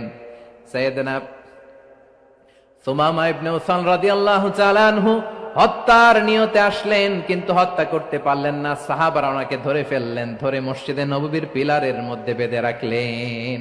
সুমামা ইবনে উসাল, সিরাত থেকে শুনেন, সিরাত থেকে শোনাচ্ছি। রাদিয়াল্লাহু তাআলা আনহু ইয়ামামার অধিপতি ছিলেন। ইয়ামামা বিশ্বনবীকে হত্যার জন্য আসছেন, ধরা পড়ে গেছেন, এখন মসজিদে নববীতে বেঁধে রাখছে, তার মানে বন্দী। এখন স্ট্যাটাস কি? বন্দী, ক্যাপটিভ। বিষ্ণু ঈসা ইসলাম সাহাবাদেরকে বললেন, তার খোঁজ খবর নিও, সুমামা ইবনে উসালের খোঁজ খবর নিও। সাহাবারা বলেন, ইয়া রাসূলুল্লাহ, আপনাকে হত্যা করতে এসেছে, তার তো কঠিন ক্যাপিটাল পানিশমেন্ট হওয়া দরকার, কঠিন শাস্তি হওয়া দরকার। বিশ্বনবী বললেন, না, আমি যেটা জানি তোমরা সেটা জানো না, তোমরা সুমামার সাথে ভালো আচরণ করো। বিশ্বনবী সুমামার কাছে গেলেন। প্রথম দিন যে তিনি কালেমার দাওয়াত দিলেন, ইমানের দাওয়াত দিলেন, ইসলামের দাওয়াত দিলেন, রিসালাতের দাওয়াত দিলেন, আখিরাতের দাওয়াত দিলেন। পরের দিন যে বিশ্বনবী সালাতের দাওয়াত দিলেন, যাকাতের দাওয়াত দিলেন, ইসলাম কি, কিভাবে, কেমন করে পালন করতে হয় চমৎকার আর্টিকুলেট করতে শুরু করলেন। তন্ময় হয়ে সুমামা ইবনে উসাল রাদিয়াল্লাহু তাআলা আনহু বিশ্বনবীর কথাগুলো শুনতে আরম্ভ করলো। একদিন নয়, 2 দিন নয়, টানা 3 দিন বিশ্বনবী সুমামার কাছে ইসলামকে প্রেজেন্ট করেছেন, উপস্থাপন করেছেন। আওয়াজ করে বলেন, কয় দিন? 3 দিন। 3 দিন মসজিদে নববীতে বাধা। আর সাহাবীদেরকে বললেন, তার খোঁজ খবর নিও, তোমরা যে রুটি বানাও এর মধ্যে সবচেয়ে ভালো আটার রুটিটা তারে দিও, সবচেয়ে রিফাইন্ড খেজুর, যেটা পিওর খেজুর, এটা তারে দিও। আর বিশ্বনবী নিজের উট থেকে দুধ দহন করে ওনার বাড়ির এক কর্মচারীকে বলেছেন, দুধ দহন করে সুমামার জন্য নিয়ে যেও। সুবহানাল্লাহ পড়বেন না? সবাই তো অবাক, ইয়ামামা থেকে আসছে নবীকে হত্যা করতে, বিশ্বনবী দেখে তারে জামাই আদর করে, তাকে মজার মজার খাবার দিও, দুধ দিও, আদর আপ্যায়ন করো। একদিন নয়, 2 দিন নয়, টানা 3 দিন বিশ্বনবী এভাবে সুমামার কাছে যেয়ে যে ইসলামকে প্রেজেন্ট করতে আরম্ভ করলেন, ইসলামকে উপস্থাপন করতে শুরু করলেন। আর তাকে চমৎকার এন্টারটেইনমেন্ট, আপ্যায়ন দিতে আরম্ভ করলেন। টানা 3 দিন যখন ইসলামের দ্য বিউটিজ অফ ইসলাম, ইসলামের সুমহান বাণী, সৌন্দর্য তার কাছে উপস্থাপন শেষ, তাকে আপ্যায়ন শেষ, বিশ্বনবী বললেন সাহাবাদেরকে, যাও এবার সুমামার হাতের পায়ের রশি দুটো খুলে দাও। সাহাবারা বললেন, ইয়া রাসূলুল্লাহ, কি বলেন আপনি? ও তো হত্যাকারী, সুযোগ পায় নাই, আপনারে মারতে পারে নাই, ছেড়ে দিলে আবার ও আপনার উপর তলোয়ার নিয়ে ঝাঁপিয়ে পড়বে। নবী, এই সিদ্ধান্ত আপনি নিতে যাবেন না। বিশ্বনবী বললেন, যেটা বলেছি সেটা করো, সুমামার রশিগুলো ছেড়ে দাও। সুমামার হাতে পায়ের রশিগুলো যে তোমরা খুলে দাও। সাহাবারা তর্ক জুড়ে দিলেন, লা ইয়া রাসূলুল্লাহ, এমনটা করবেন না, তো ভয়ঙ্কর ভয়ঙ্কর খুনি, কি জানি কি হয়ে যায়। বিশ্বনবী বললেন, না, তার হাতে পায়ের রশিগুলো খুলে দাও। সাহাবারা বিশ্বনবীর কথা মতো তার হাতে পায়ের রশিগুলো খুলে দিল।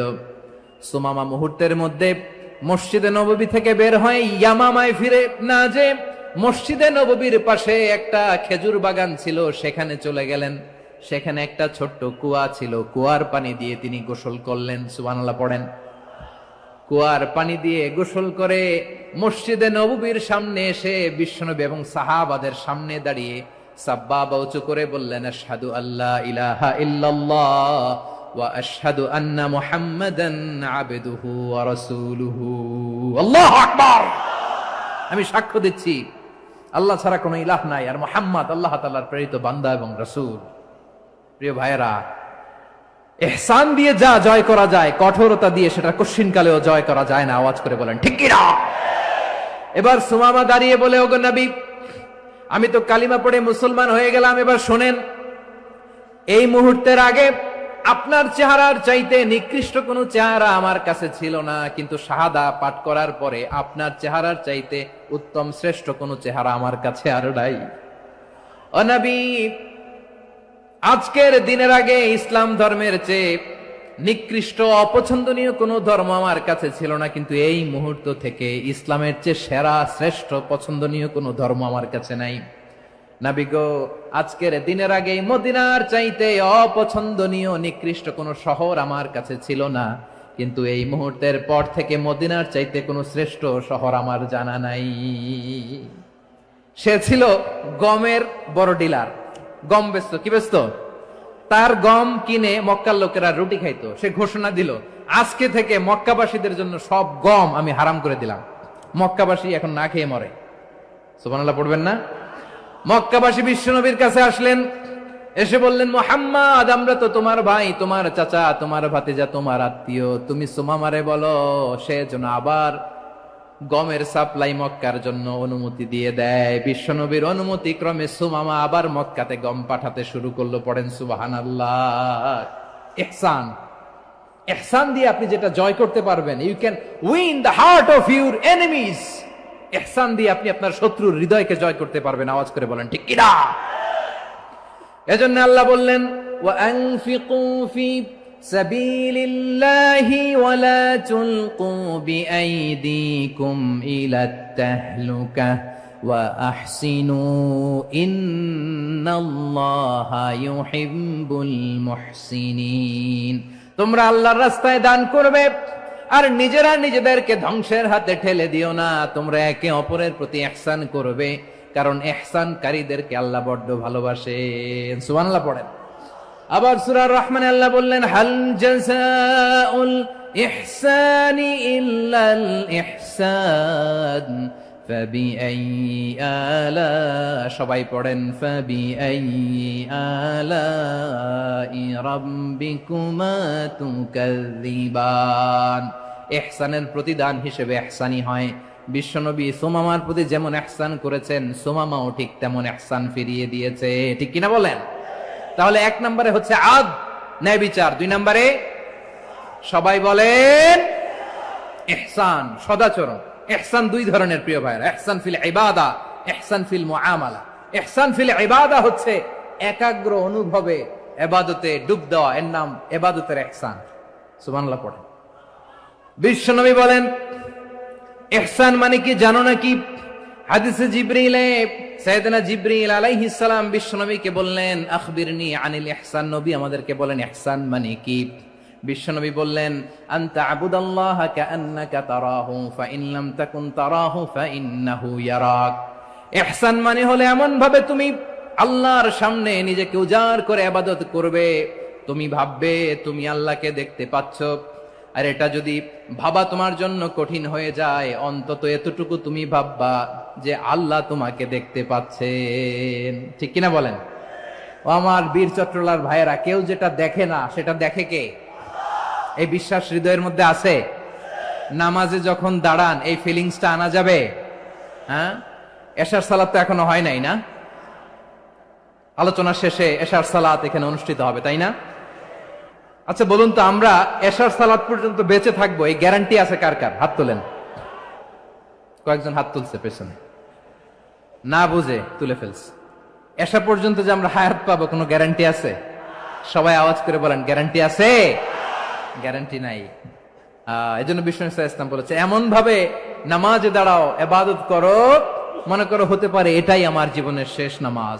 Perform the salah as if this is your last and final prayer. এমন ভাবে সালাতে দাঁড়াও, ভাবো হতে পারে এটাই তোমার জীবনের শেষ নামাজ।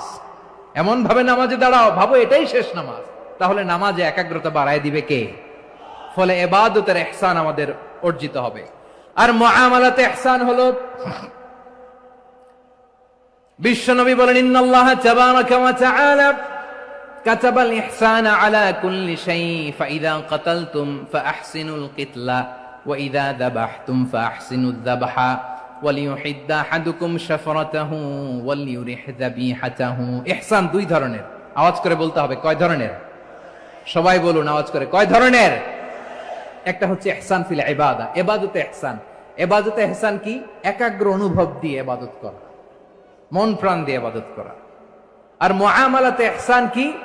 সব কাজে, দৈনন্দিন কাজে, কর্মে, সামাজিক অ্যাক্টিভিটিতে কোমলতা প্রদর্শন করা, অনুগ্রহের সাথে সবকিছু করা। আল্লাহ তাআলা ইন্নাল্লাহা তাবারাকা ওয়া তাআলা কাতাবাল ইহসানা আলা কুল্লি শাই, তিনি সবকিছুর ব্যাপারে ইহসানকে আবশ্যক করেছেন। সবকিছুতে মুমিনের সব কাজে ইহসানের পরশ থাকবে। ওয়া ইযা কাতালতুম ফাহসিনুল কিতলা, বিষ্ণুই বলেন তুমি যখন কাউকে হত্যা করো ইহসানের সাথে করো। সুবহানাল্লাহ পড়বেন না? যখন হত্যা করো তখনও ইহসানের সাথে। আচ্ছা হত্যা করবো আবার ইহসান আসবে করতে করে, তো মেরেই ফেলবো আমি। আল্লাহ, ও ভাই একজন খুন করেছে, খুনি, রাষ্ট্রীয় আইনে তার শাস্তি হয়েছে ডেথ পেনাল্টি, মৃত্যুদণ্ড। এখন মৃত্যুদণ্ড দেখে আপনি যেমনি মন চায় তেমনি মারবেন লোকটারে? ওর নাক কেটে ফেলতে পারবেন? ওর কান কাটতে পারবেন? ওর চোখ উপড়ে ফেলতে পারবেন আপনি? যেমন মন চায় তার অঙ্গহানি করা যাবে না। ইহসানের সাথে তাকে হত্যা করো। সুবহানাল্লাহ, this is Islam, this is the true essence of Islam. ওয়া ইযা যাবাহতুম ফাহসিনুয যাবহা, যখন জবাই করবে তখনও ইহসানের সাথে জবাই করো। করব জবাই, ওইখানেও নাকি ইহসান।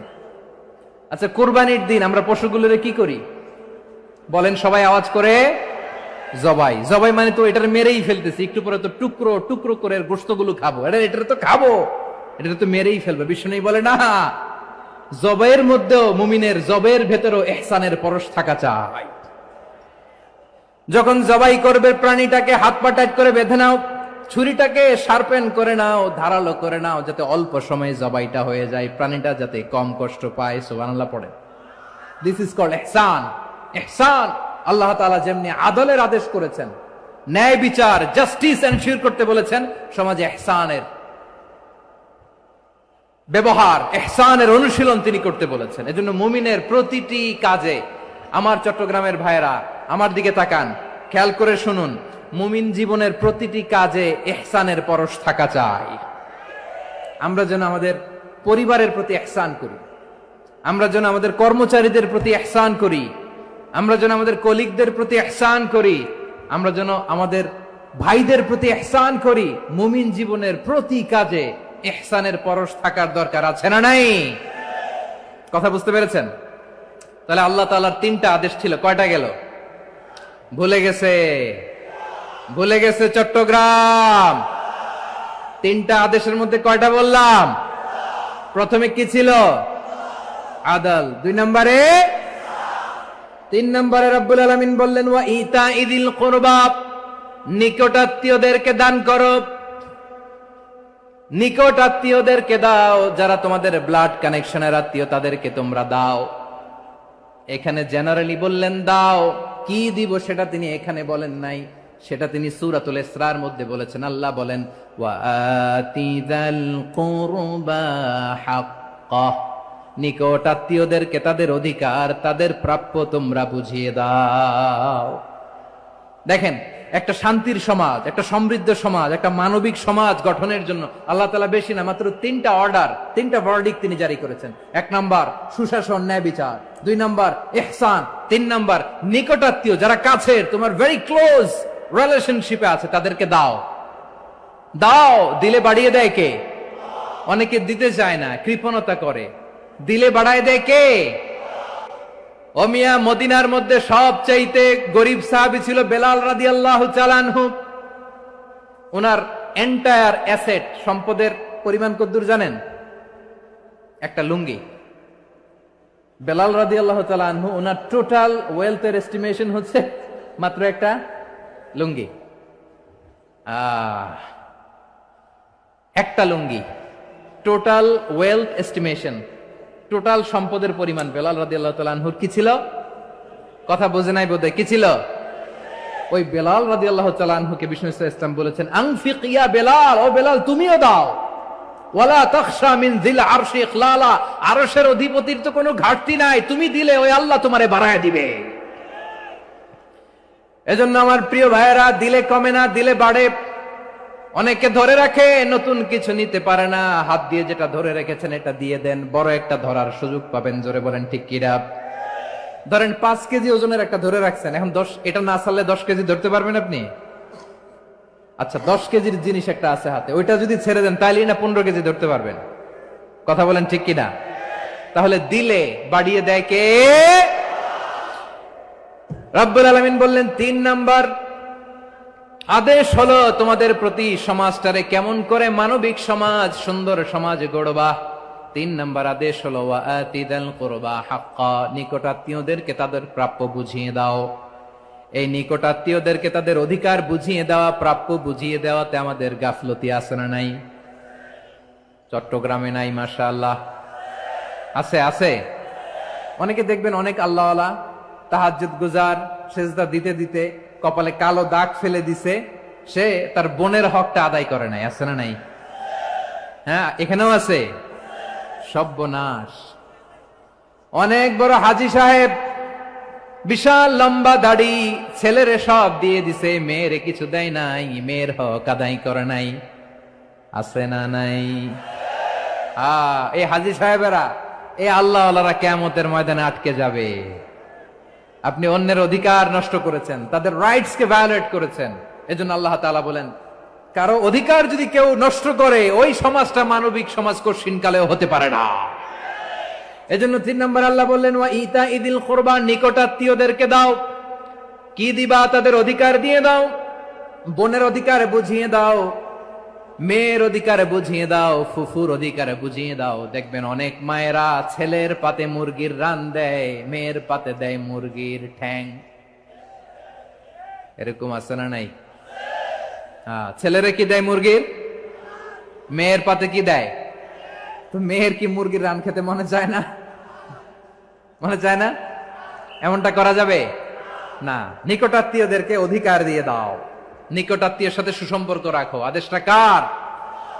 এজন্য প্রিয় ভাইয়েরা, জীবনে যদি বারাকা অর্জন করতে চান, নিকটাত্মীয়দের সাথে সুসম্পর্ক রাখতে হবে, তাদের জন্য উপহার পাঠাতে হবে। বিশ্বনবী বলেন, লা ইয়াদখুলুল জান্নাতা কাতে, যে ব্যক্তি আত্মীয়তার সম্পর্ককে ছিন্ন করে দেয়, সে কশিনকালেও আল্লাহর জান্নাতে ঢুকবে না। আপনি কি এটারে সহজ হাদিস মনে করছেন? এটা সহজ কথা? আপনি ভাবছেন আপনার নামাজ আপনারে বাঁচাতে পারবে? আপনার রোজা বাঁচাতে পারবে? আপনার তাহাজ্জুদ আপনারে বাঁচাতে পারবে? অধিকার নষ্ট করলে কিছুই আপনারে বাঁচাতে পারবে না। এজন্য নিকট আত্মীয়দেরকে দিতে হবে বেশি বেশি। বিশ্বনবী বলেন, ইন্না সাদাকাতা আলাল মিসকিনি সাদাকা ওয়া আলা যির রাহিমি ইসনাতান সাদাকাতুন ওয়া সিলা। মিসকিনরে দান করলে শুধু দানের সওয়াব হয়, নিকট আত্মীয়কে দান করলে 2টার সওয়াব হয়। সাদাকার সওয়াব হয়, আবার আত্মীয়তার বন্ধন অটুট রাখার সওয়াব হয়ে যায়।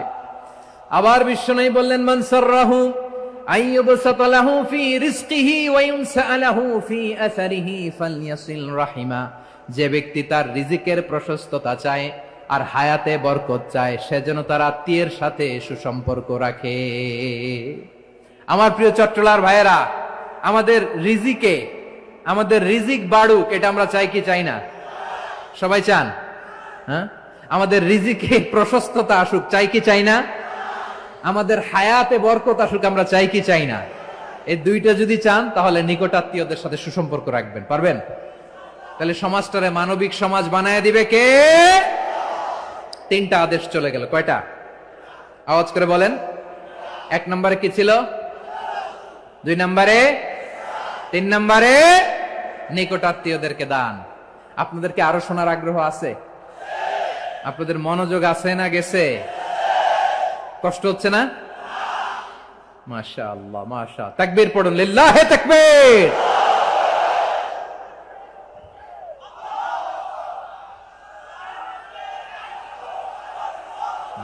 মাশাআল্লাহ।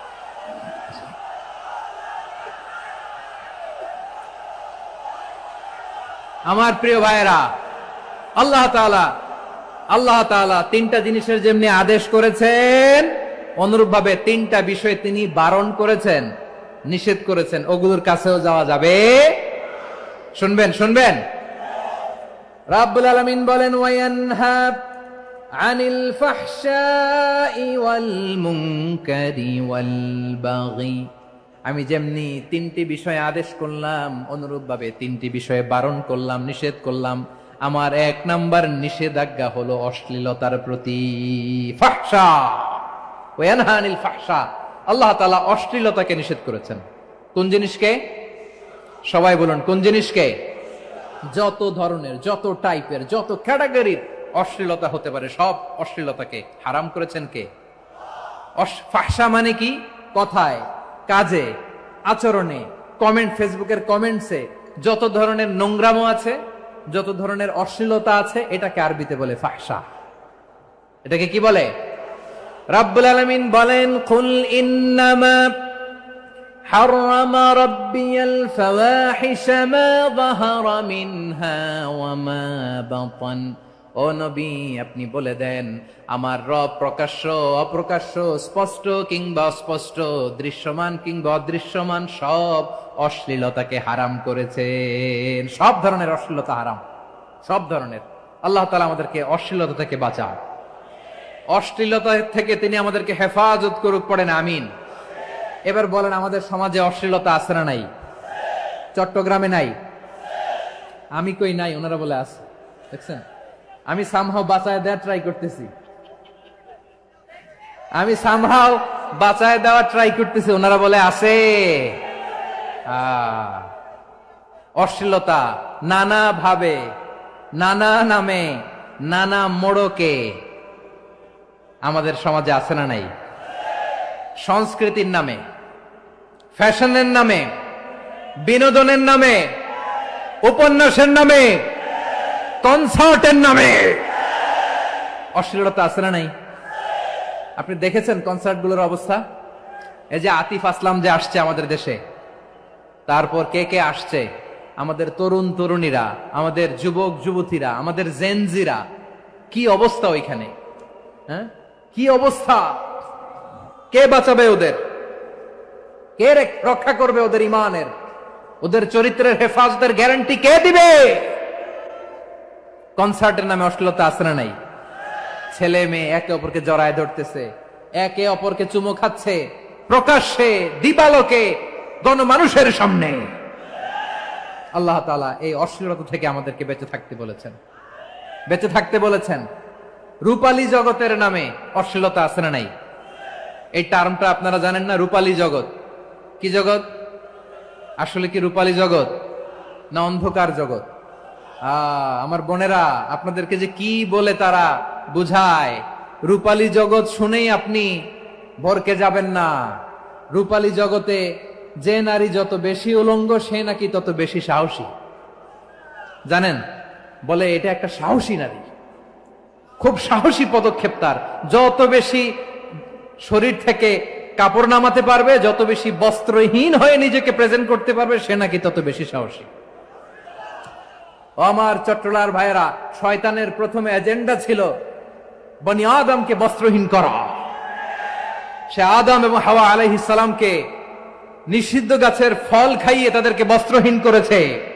এই জামিনেও সে আমাদেরকে বস্ত্রহীন করতে চাইবে। এই রূপালী জগতের নামে তারা এটা করে। আমার প্রিয় বোনেরা, আপনি জানেন না আপনার দাম কত। ওরা আপনাদেরকে বিজ্ঞাপনের সস্তা পণ্য বানাতে চায়। ওরা আপনাদেরকে ওদের ভোগের লিপসার টুলস বানাতে চায়। ওরা আপনাদেরকে আপনাদেরকে দিয়ে ওদের খায়েশ পূরণ করতে চায়। এটা আপনাদের জন্য মোটেও ডিগনিটি নয়, এটা আপনাদের জন্য সম্মান নয়। আপনার সম্মান শালীনতায়, আপনার সম্মান হেজাবে, আপনার সম্মান ভদ্রতায়, আপনার সম্মান আপনার ডিসেন্ট পোশাকে। পোশাক বলে দেয় এই নারীটা ভদ্র না অভদ্র, পোশাক বলে দেয় এই মেয়েটা কোন ঘরের মেয়ে। আওয়াজ করে বলেন ঠিক কিনা? আপনি জানেন না আপনারা সস্তা পণ্য বানায়, ভোগের পণ্য, বিলবোর্ডে আপনাকে উলঙ্গ করে উপস্থাপন করে। এই অশ্লীলতার সাথে ইসলামের কোন সম্পর্ক। এজন্য আল্লাহ বলেন আমি অশ্লীলতাকে হারাম করেছি। অশ্লীলতাকে হারাম করার প্রথম কারণ হলো এর মাধ্যমে মানবতাকে অপমানিত করা হয়। কারণ মানুষের সম্মান মানুষের পোশাকে। মানুষ যখন পোশাকহীন হয়ে যায়, বস্ত্রহীন হয়ে যায়, তার সম্মান কমে যায়, ঠিক কিনা? অশ্লীলতাকে হারাম করার প্রথম কারণ হচ্ছে মানুষ মানুষকে অপমান করে। একটা নারী, সে তো সম্মানিত, নারী যে কত সম্মানিত নারীরা এটা বুঝেই নাই। বিশ্বনবী বলেন আর দুনিয়া কুল্লুহা মাতা ওয়া খায়রু মাতা'আদ দুনিয়া আল মারআতুস সালিহা। আমার বোনেরা, 5টা প্যান্ডেলে আপনারা এলইডিতে আমার আলোচনা শুনছেন, আমি জানি। আপনাদের এই গর্ভ যে কত দামি আপনি জানেন না। আপনার পেট থেকেই আসবে আগামী দিনের সালাহুদ্দিন আল আইয়ুবী। আপনার পেট থেকেই আসবে অনাগত দিনের ইমাম মাহদী আল মুনতাযর। আপনার পেট থেকেই আসবে অনাগত দিনের ফয়সাল, ওয়াসিম, মুগ্ধ, আবু সাইদের মতো বীর যোদ্ধা।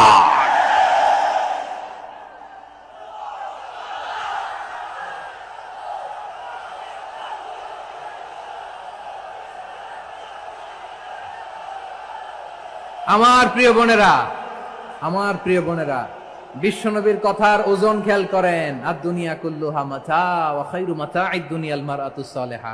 দুনিয়ার সবকিছুই অ্যাসেট, এর মধ্যে সবচেয়ে দামি অ্যাসেট নেককার নারী। আপনার গর্ভ যে কত দামি আপনি জানেন না। নিজের সময়টাকে কাজে লাগান, কোরআন পড়েন, সুন্নাহ পড়েন। আপনার অনেক দায়িত্ব ঘরে। You are the MD of your family. একটা family it's a very big institution. পরিবার একটা অনেক বড় প্রতিষ্ঠান। and you are the MD of your institution. আপনি এই পরিবারের MD, managing director of your family. এখানে আপনার কত দায়িত্ব।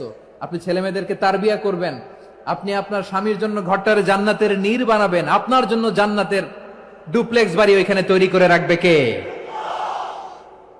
আপনি যে কত দামি আপনি জানেন না। নারীদেরকে আল্লাহ বানিয়েছেন উচ্চতর করে, নিম্নতর নয়।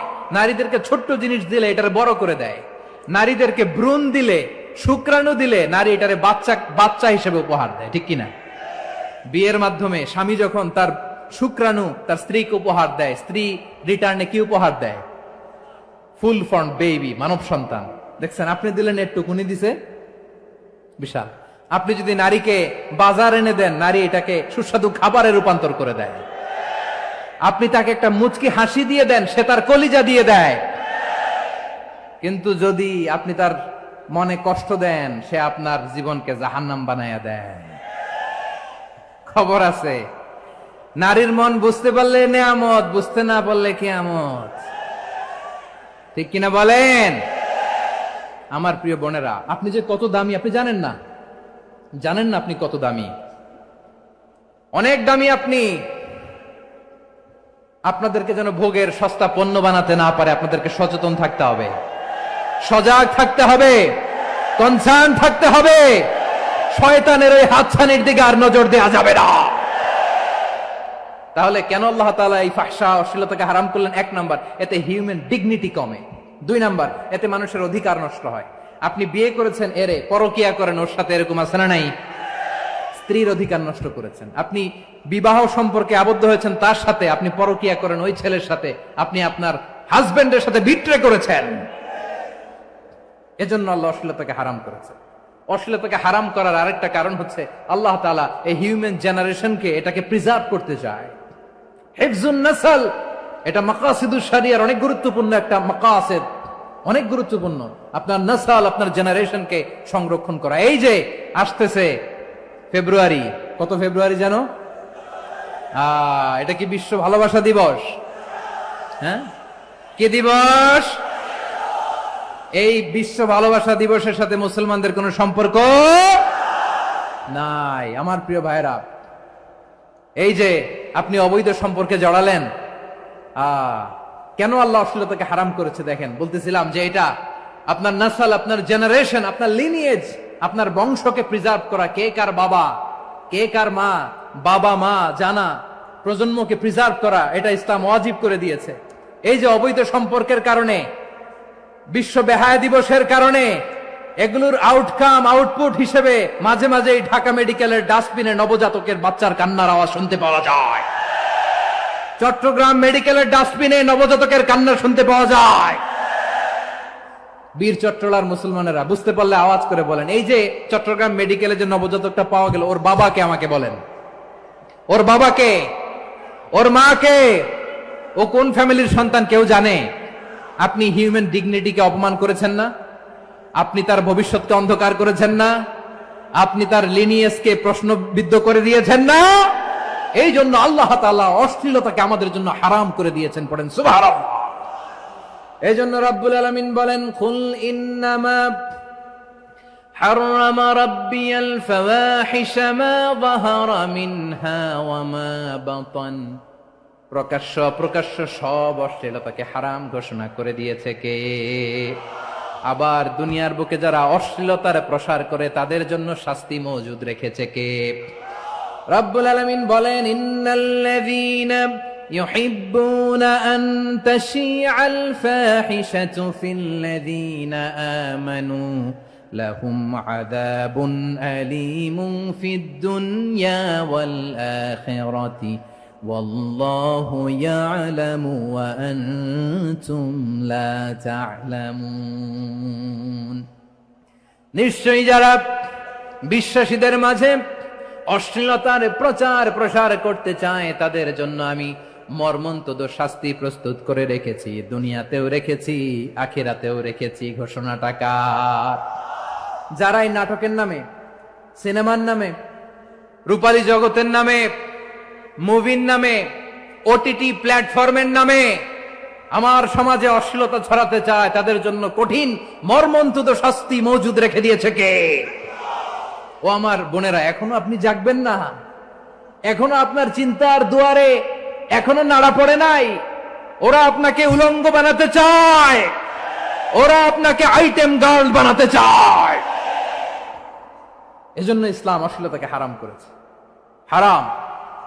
ইসলাম বলেছে যোজন যোজন দূরে থাকো, ওরা বলে না কাছে আসো, কাছে আসার গল্প, ক্লোজ আপ ওয়ান, কাছে আসার গল্প আছে না নাই? চট্টগ্রামে তো এগুলো নাই মাশাআল্লাহ। হ্যাঁ,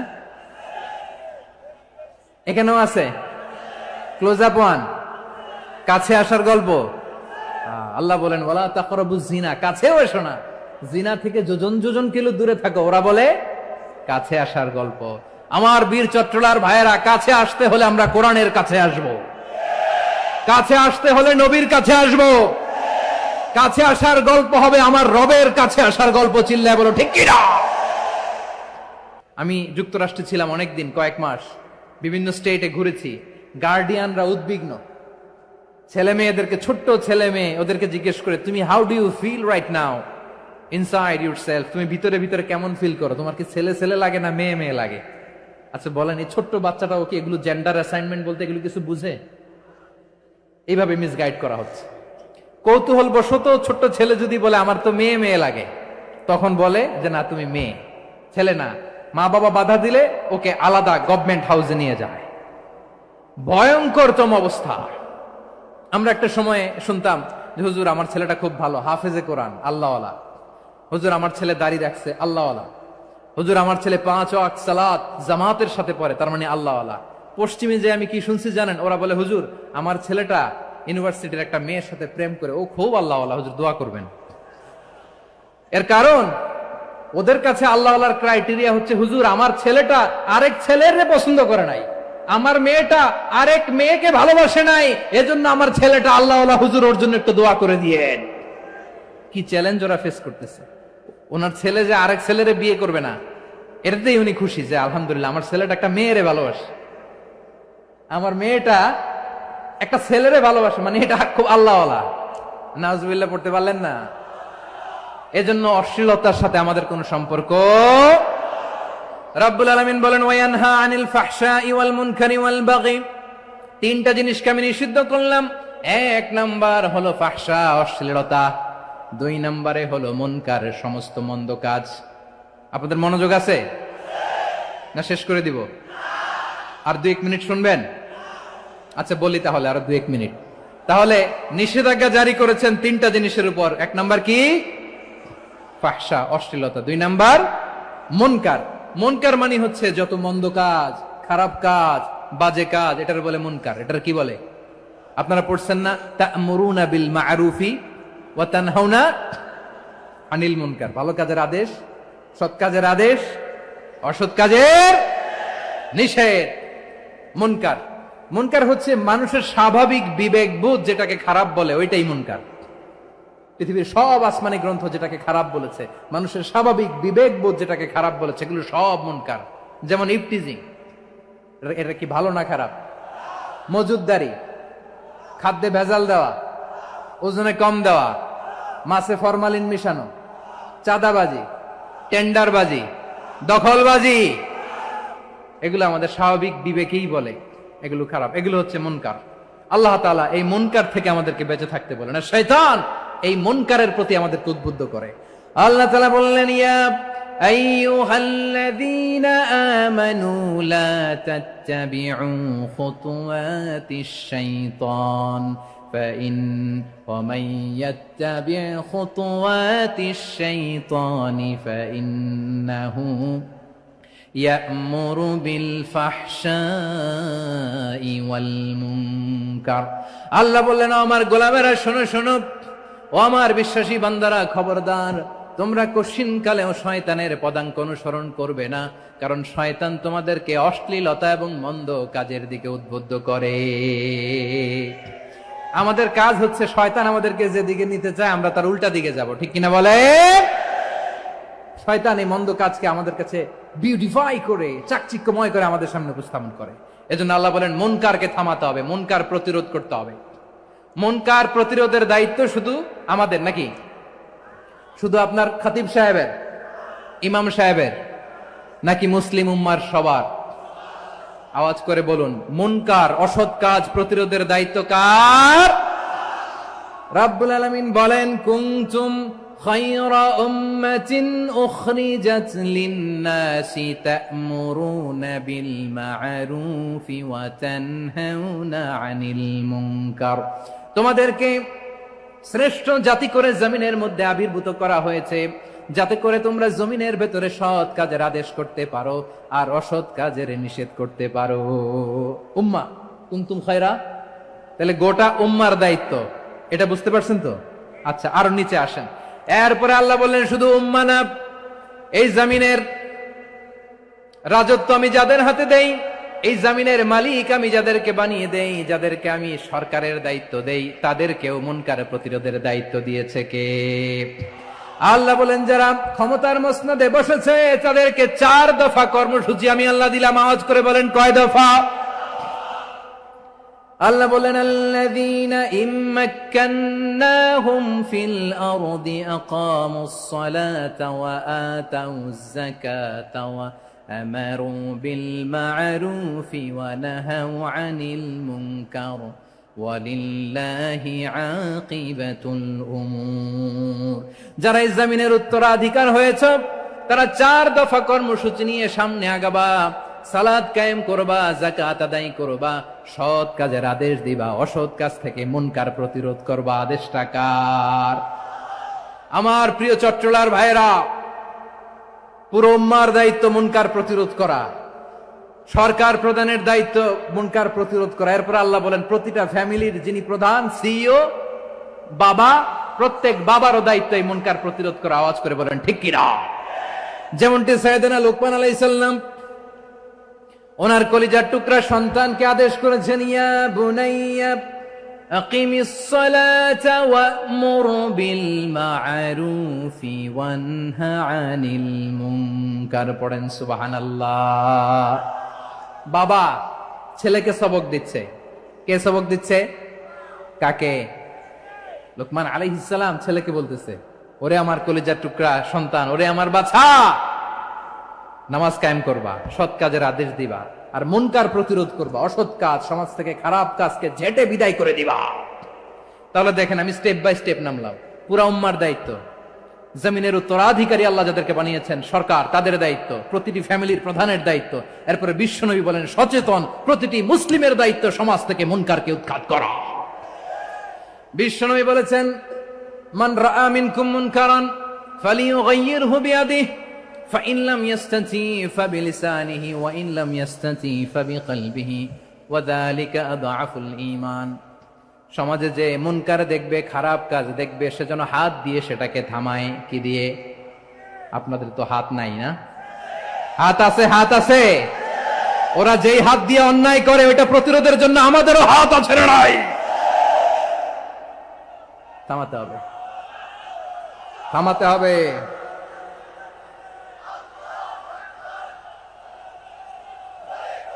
বসুন আমার প্রিয় ভাইয়েরা, ওরা ওদের যে হাত দিয়ে টেন্ডারবাজি করে, চাঁদাবাজি করে, ইফটিজিং করে, দখলবাজি করে, যে হাত দিয়ে, ওই মুনকার থামায় দেওয়ার জন্য আল্লাহর দেয়া আমাদেরও দুটি হাত আছে না নাই? আমাদেরও হাত আছে। থামাইতে হবে, থামাইতে হবে, হিম্মত করতে হবে। আমার প্রিয় ভাইয়েরা, না থামালে আমরাই ডুববো শেষমেশ। আমাদের বাঁচার জন্য হলেও থামাইতে হবে। রব্বুল আলামিন বলেন ওয়াত্তাকু ফিতনাতাল লা তুসিবান্নাল্লাযীনা যালামু মিনকুম খাসসা। ও আমার গোলামেরা, ওই আযাবকে ভয় করো যে আযাব যখন আমি জমিনের বুকে পাঠাই শুধু জালেমদেরকেই মারি না, আলেমদেরকেও মারি। আযাব যখন আসে তখন শুধু জালিমই মরে না, আলেমও মরে। জানেন মুসা আলাইহিস সালামের পায়ে একবার একটা লাল পোকা কামড় দিয়েছে, লাল পিঁপড়া। লাল পিঁপড়া কামড় দিলে খুব আরাম লাগে না? কি লাগে? হ্যাঁ, জলে না? লাল একটা পিঁপড়া কামড় দিছে, তো উনি রেগে মেগে পাশি দেখে লাল পিঁপড়ার বাসা, পা দিয়ে ডলে মুছে সবগুলো পিঁপড়া মেরে ফেলছে। এই ঘটনাটা আল্লাহ ঘটিয়েছেন এজন্য মুসা আলাইহিস সালাম ছিলেন কালিমুল্লাহ, সরাসরি আল্লাহর সাথে কথা বলতেন। তিনি আল্লাহকে জিজ্ঞেস করেছিলেন, আল্লাহ তুমি যখন কোন জনপদে আযাব পাঠাও, শাস্তি দাও, ওখানকার শুধু জালেমরাই তো মরে না, ভালো মানুষগুলাও মরে, তো আযাব দিবা মুশরিকদের উপর দিবা, অবাধ্যদের উপর দিবা, ভালো মানুষগুলারে মারো কেন? আল্লাহ বললেন, মুসা তোমার যে কামড় দিছিল পায়ের মধ্যে পিঁপড়া, কয়টা পিঁপড়া? জোরে বলেন। একটা পিঁপড়া, সবগুলারে মারলা কেন? রেগে মেগে পুরো পিঁপড়ার বাসা ভেঙে মেসাকার করলা কেন?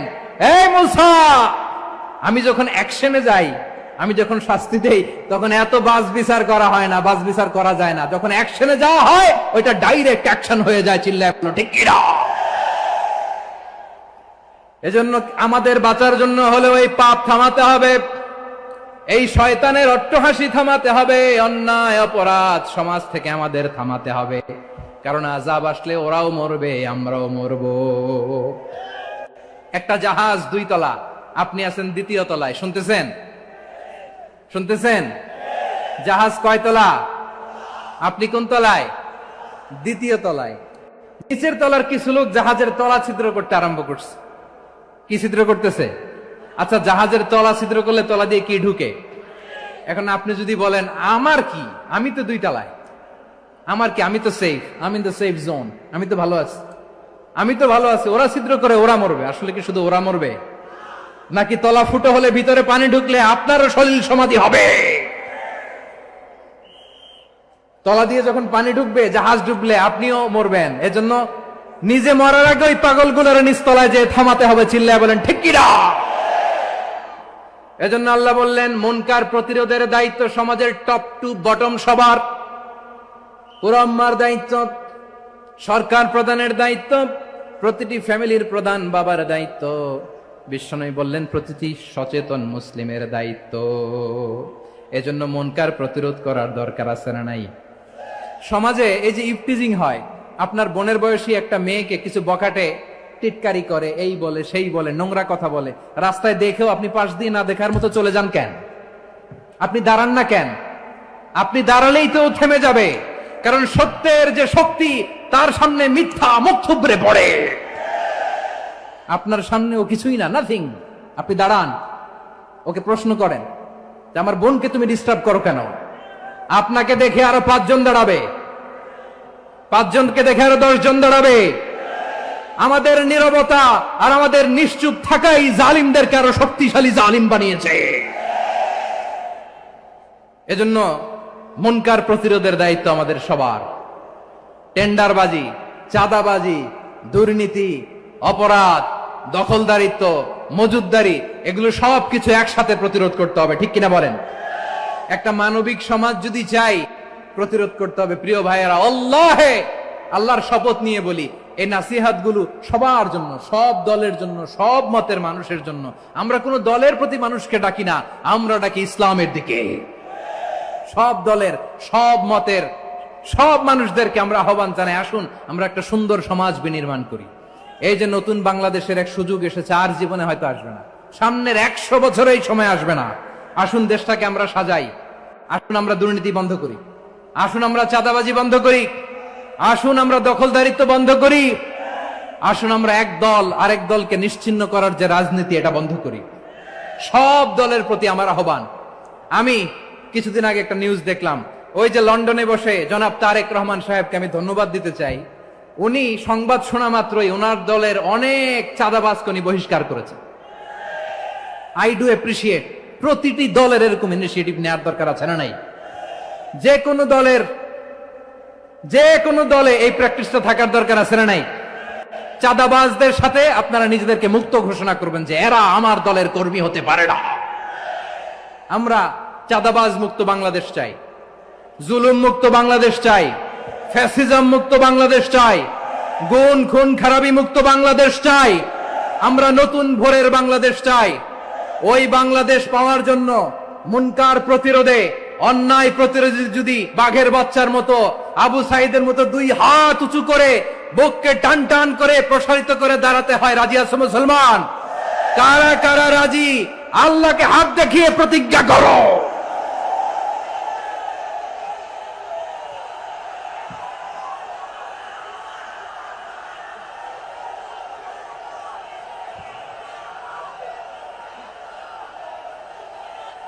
আমার প্রিয় ভাইয়েরা, বসুন বসুন আমার ভাইয়েরা। রাব্বুল আলামিন বলেন, ওয়ায়ানহা আনিল ফাহশাই ওয়াল মুনকারি ওয়াল বাগি ইয়াইযুকুম লাআল্লাকুম তাযাক্কারুন। বসুন। আল্লাহ বললেন, আমি অশ্লীলতাকে নিষেধ করি, আমি সব ধরনের মন্দ কাজকে নিষিদ্ধ করি, সব শেষে আমি সীমা লঙ্ঘনকে তোমাদের জন্য নিষিদ্ধ করি। আলোচনা মনে আছে তো, না ভুলে গেছেন? নিষিদ্ধ করেছেন কয়টা জিনিস? 1 নম্বরে অশ্লীলতা, 2 নম্বরে মুনকার তথা সব মন্দ কাজ, 3 নম্বরে আল বাগি, সীমা লঙ্ঘন, ক্রসিং দ্য লিমিট। সীমা লঙ্ঘন করা ভালো না। We all should know our limits. চিল্লায় বলেন ঠিক কিনা?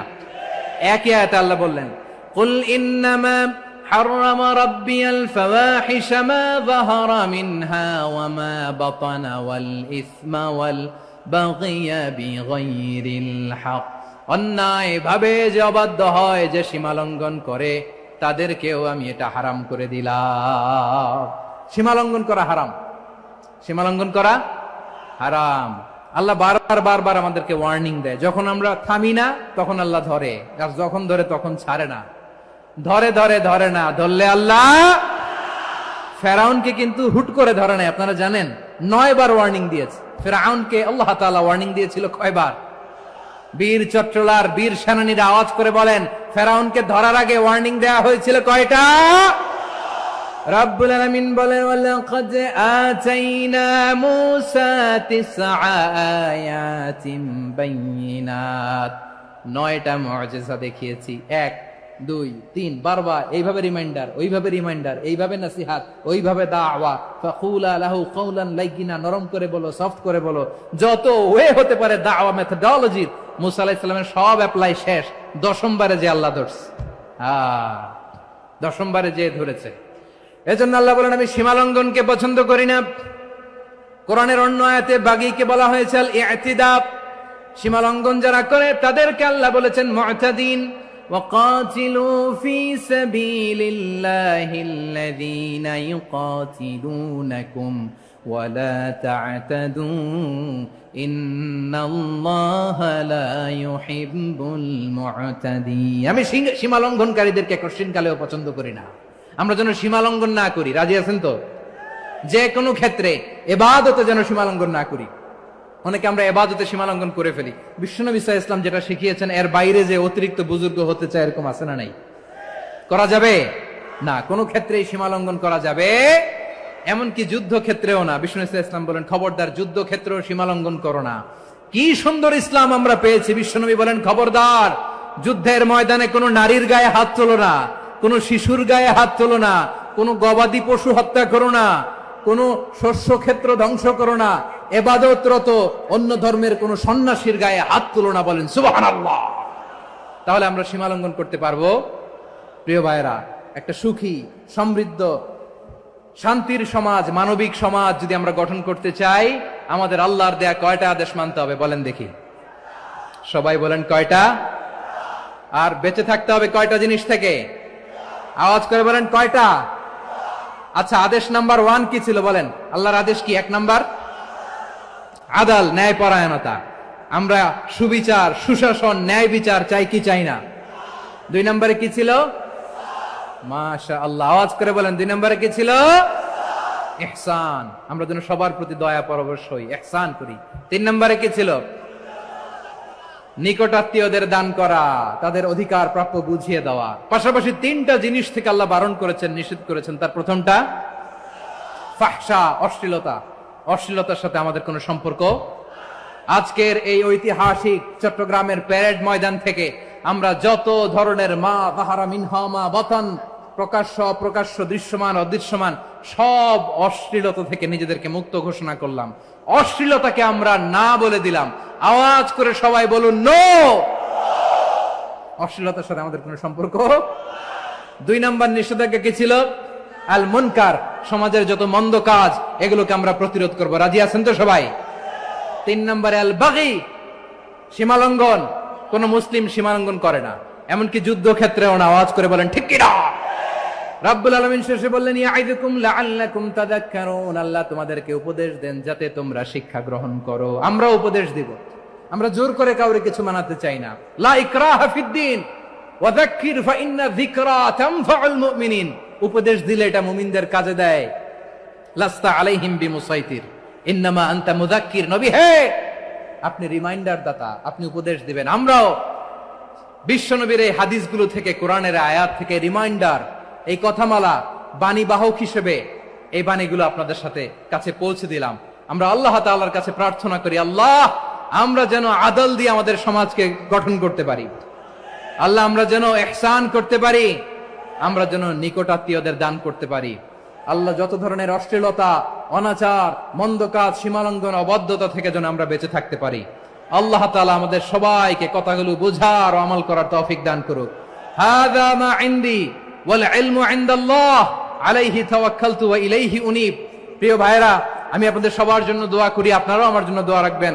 আমাদের পাশেই আছেন আমাদের সকলের শ্রদ্ধাভাজন, আমাদের মুরব্বী আওলাদে রাসূল আনোয়ার হোসেন তাহের জাবির আল মাদানী হাফিজাহুল্লাহ ওয়া রাআ। সবাই বসুন। উঠবেন না, কেউ উঠবেন না। উঠলেন কেন? উঠলেন কেন? প্যারেড ময়দানের প্রোগ্রাম তো এরকম হইতে পারবে না। বসুন, এটা আল্লামা সাঈদীর স্মৃতি বিজড়িত মাহফিল। বসুন, বসুন, এই মাহফিলের আদব আছে। বসুন, বসুন।